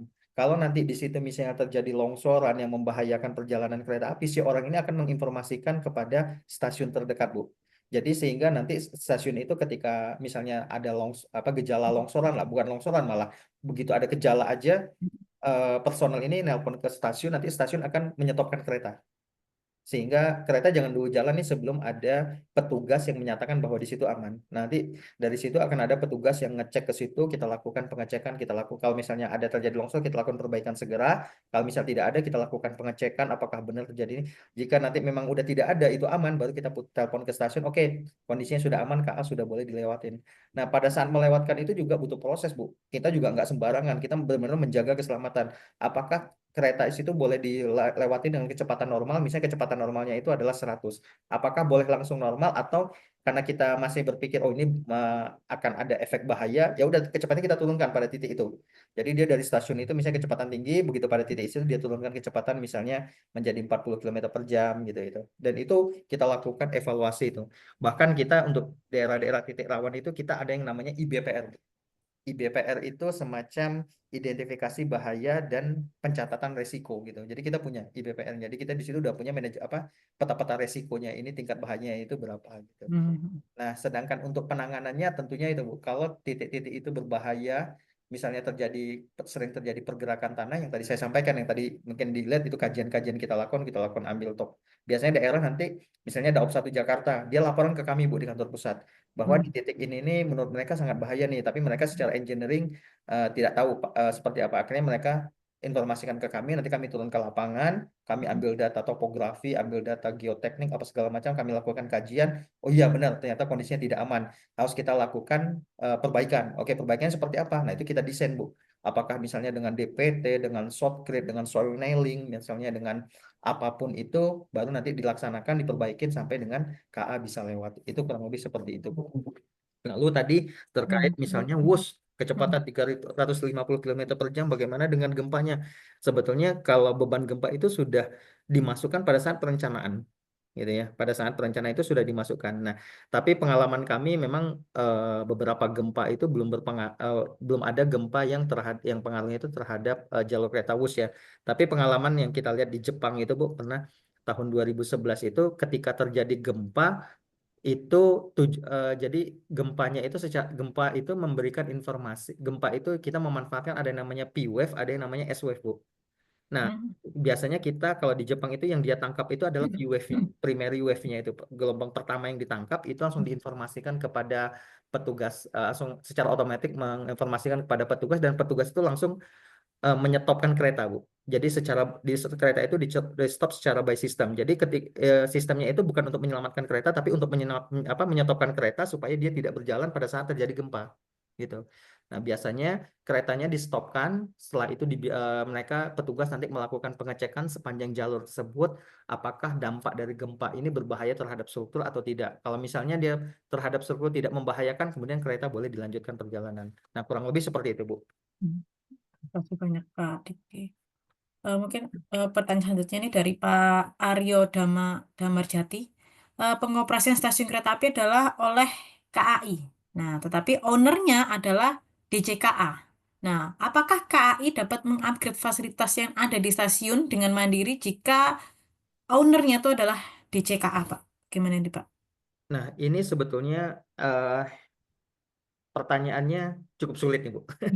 Ini saya juga artinya itu ini bukan Pak, saya tidak bisa menjawab secara engineering ini, Bu. Hmm, Ini saya juga bingung. Jadi itu masalah pengelolaan aja ya, Bu. Ya iya. memang itu yang saat ini juga terjadi di kami. Kalau misalnya aset-asetnya itu aset stasiun Hmm, itu milik DJKA, apakah bisa ibaratnya itu kalau kita bilang itu diusahakan, Bu. Maksudnya hmm, diusahakan itu biasanya stasiun itu kita usahakan, misalnya kita sewakan kepada tinen-tinen, misalnya Indomaret oh atau iya. segala macam gitu.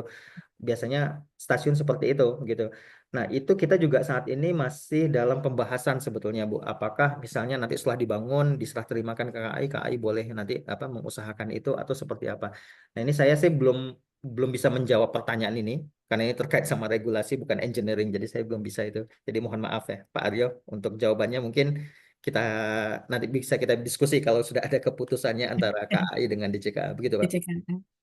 Makasih banyak. Mungkin selanjutnya dari Bu Erni ini. Nah, untuk memberikan kemudahan pengguna transportasi kereta yang disabilitas, nah, sering kita menjumpai adanya perbedaan level lantai antara lantai peron dengan lantai kereta. Apa yang bisa ditambahkan dalam kereta untuk memudahkan dan menyamankan penumpang disabilitas tersebut? Maaf, saya mungkin pertanyaannya agak menyimpang dari Bu Erni. Bagaimana itu, Pak? Apakah ada tambahan tambahan mungkin jalur gitu ya, Pak ya? Oke. Antara kereta dengan peron. Begitu, Pak. Betul, Bu. Jadi sebetulnya gini, Bu. Tapi mungkin itu bisa Hmm? dilihat lah saat ini mungkin stasiun-stasiun kereta api itu termasuk kami juga udah sebagian besar itu ramah terhadap penyandang disabilitas Hmm. gitu ya. Mungkin hampir di semua stasiun itu udah ada rem-remnya gitu ya. Dan kalaupun misal dan artinya itu justru malah penyandang disabilitas itu diutamakan oleh kami, diprioritaskan oleh kami. Bahkan di stasiun-stasiun itu banyak, mungkin sering lah kita lihat media-media viral itu banyak petugas-petugas kami yang sangat Iya. membantu sekali ya teman-teman yang disabilitas gitu. Tapi memang terkait sebetulnya gini, kalau terkait antara peron sama kereta gitu ya, Bu ya. Peron itu sebetulnya dulu waktu saat dibangun itu rata-rata kebanyakan itu sama, Bu, sama Hmm. posisi kereta. Tapi Oke. seiring perkembangan Hmm. seiring waktu gitu ya trek trek di bawahnya itu yang masih balastit itu juga dilakukan perawatan, Bu.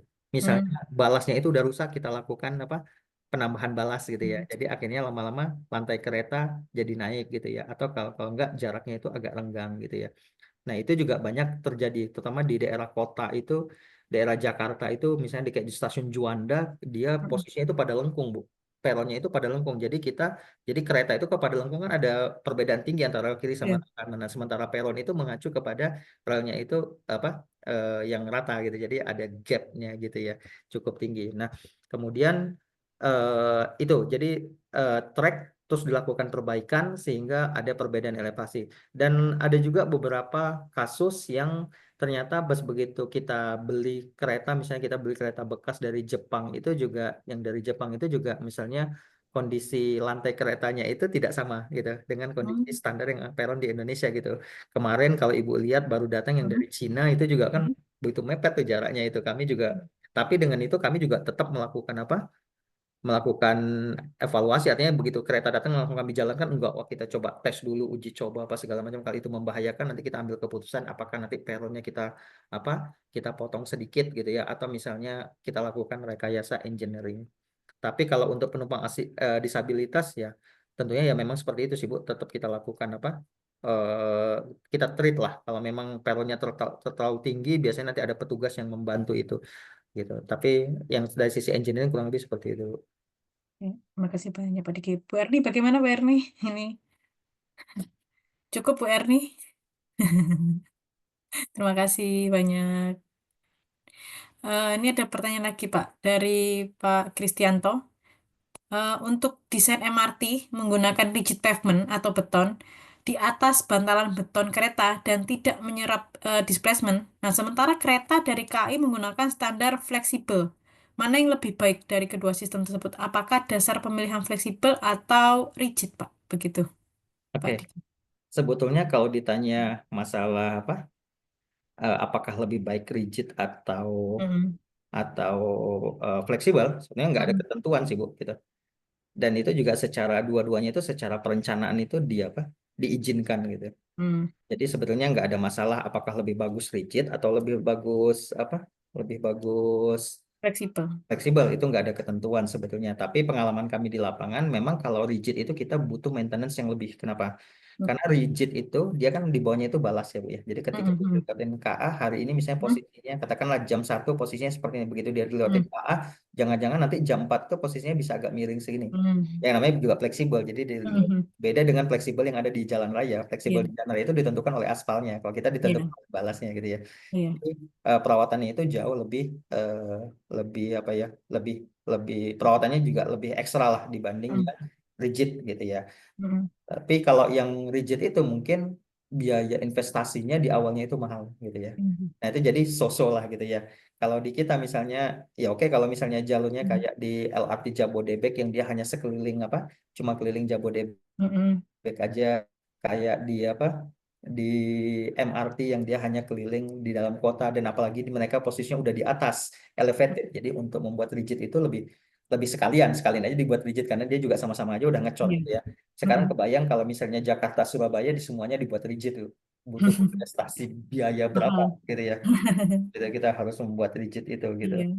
Tentunya kita berpikirnya mungkin ke arah sana lah, lebih ke arah mana yang lebih baik, nggak ada yang lebih, dua-duanya baik, tapi kita mungkin berpikirnya itu lebih kepada efektif dan efisiensi.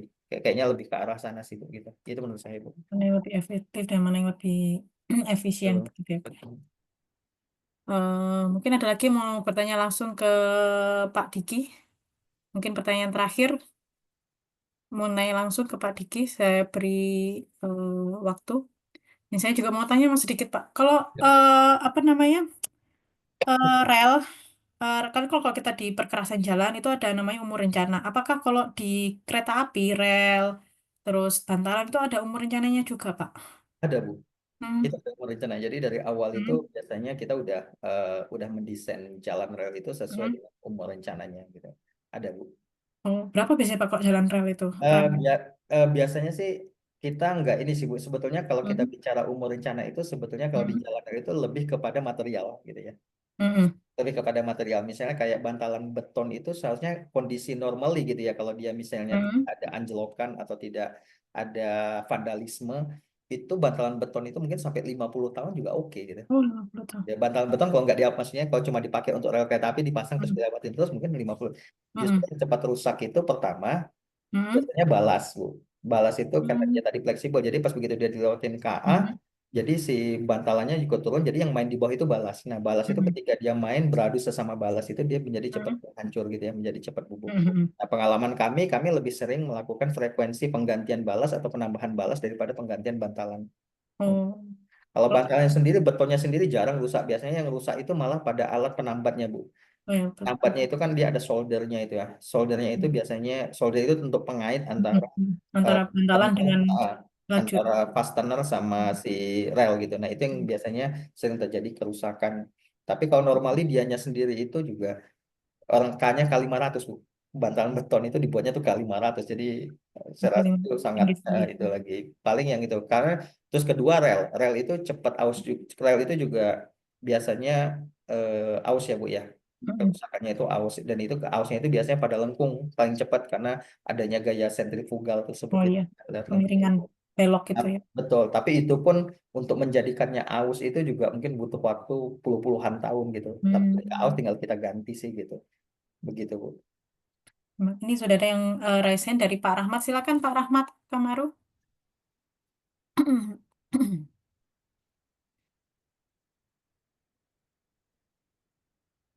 Ya, silakan Pak Rahmat. Oke, Hmm. terima kasih atas kesempatan yang diberikan. Ini menarik sekali materi yang dibawakan. Eh, saya cuma bertanya tentang status PT KAI sebagai pemain utama di sektor perkeretaapian.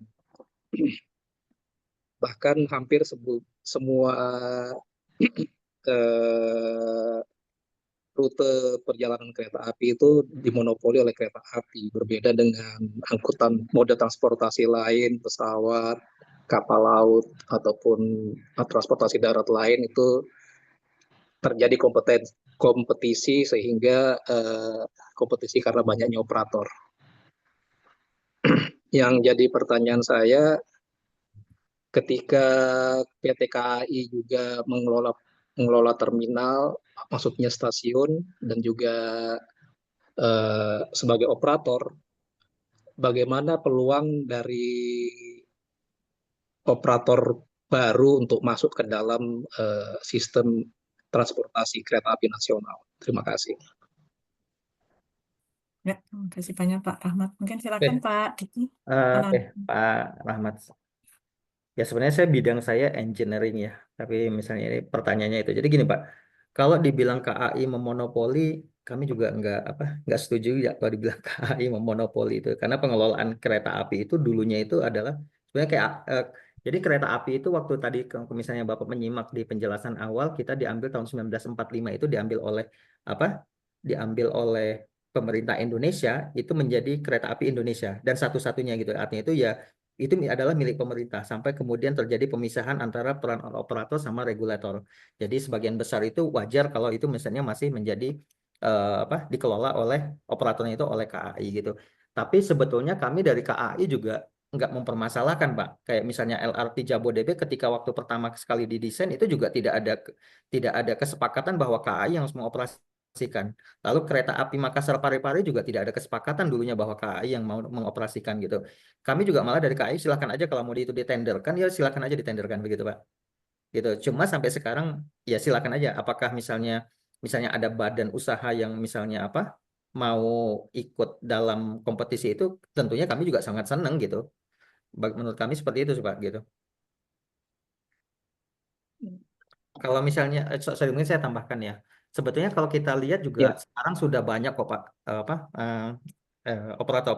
operator kereta selain KAI gitu. Misalnya MRT Jakarta gitu, LRT Jakpro. Terus kalau misalnya kita lihat di Sulawesi itu juga udah KAI itu hanya mengoperasikan, sedangkan merawatnya itu ada namanya PT CRI ya, kalau nggak Celebes Railway Indonesia gitu. Artinya itu dulu di sana juga ditenderkan untuk perawatan prasarananya. Ini lebih seperti itu sih Pak. Jadi nggak ada apa ya? Ya bukan KAI-nya gitu. Mungkin bukan ke arah KAI-nya ya gitu ya tepatnya gitu ya. Mungkin ya itu silakan kalau pemerintah mau buka tender itu ya silakan tender. Nanti tinggal kita saingan aja antara KAI sama itu. Bahkan kami juga untuk trek-trek tertentu, sorry maksudnya jalur-jalur tertentu yang itu memang notabene tidak bukan jalur yang menghasilkan revenue, ya udah ditenderkan aja. Bahkan kalau perlu misalnya KAI nggak ikut dalam tender untuk jalur-jalur yang karena kami juga udah punya peta jalur mana yang menguntungkan, jalur mana yang kita memberatkan bagi kami. Nah, bagi yang memberatkan itu kalau mau ditenderkan mungkin ya nggak apa-apa silakan ditenderkan gitu. Begitu, Pak. Kalau boleh tahu jalur gemuk menurut KAI itu di jalur mana aja ya Pak? Ah, gimana ya? Itu nanti terkait komersialisasi sih, Pak ya. Saya kebetulan di Direktorat Engineering, di Direktorat KK, mungkin saya nggak bisa menjawab itu. Mungkin kalau misalnya Bapak ingin informasi lebih lanjut, silakan aja nanti Bapak bisa mencari informasi itu bisa ke Dirjen Perkeretaapian atau misalnya ke PT KAI melalui surat resmi gitu, Pak. Oh, iya, terima kasih atas penjelasannya, Pak. Ya, Pak. Terima kasih banyak Pak Rahmat Kamaru. Mungkin tadi pertanyaan terakhir ya Pak Diki karena waktu sudah jam 3 lebih. Mungkin ada sebelum kita tutup webinar kita pada siang ini, mungkin ada kata penutup dari Pak Diki untuk webinar siang ini, Pak. Kalau dari saya kayaknya cukup, Bu. Kayak tadi saya malah kayaknya apa? Bu, Bu moderator tadi nggak nyetopin saya, jadi saya kayak enak. Iya, iya. Cukup dari saya, Bu. Cukup. Terima kasih banyak Pak Diki. Kita terima kasih banyak Pak Diki atas materi pada siang hari ini. Eh, saya undur diri. Mungkin ada salah dari kata dari saya. Mohon maaf. Wassalamualaikum warahmatullahi wabarakatuh. Terima kasih banyak Pak Diki dan teman-teman Ya, semuanya. terima kasih Bu Filki dan rekan-rekan semuanya. Izin live. Iya Pak. Assalamualaikum warahmatullahi wabarakatuh. Wassalamualaikum warahmatullahi wabarakatuh. Terima kasih banyak.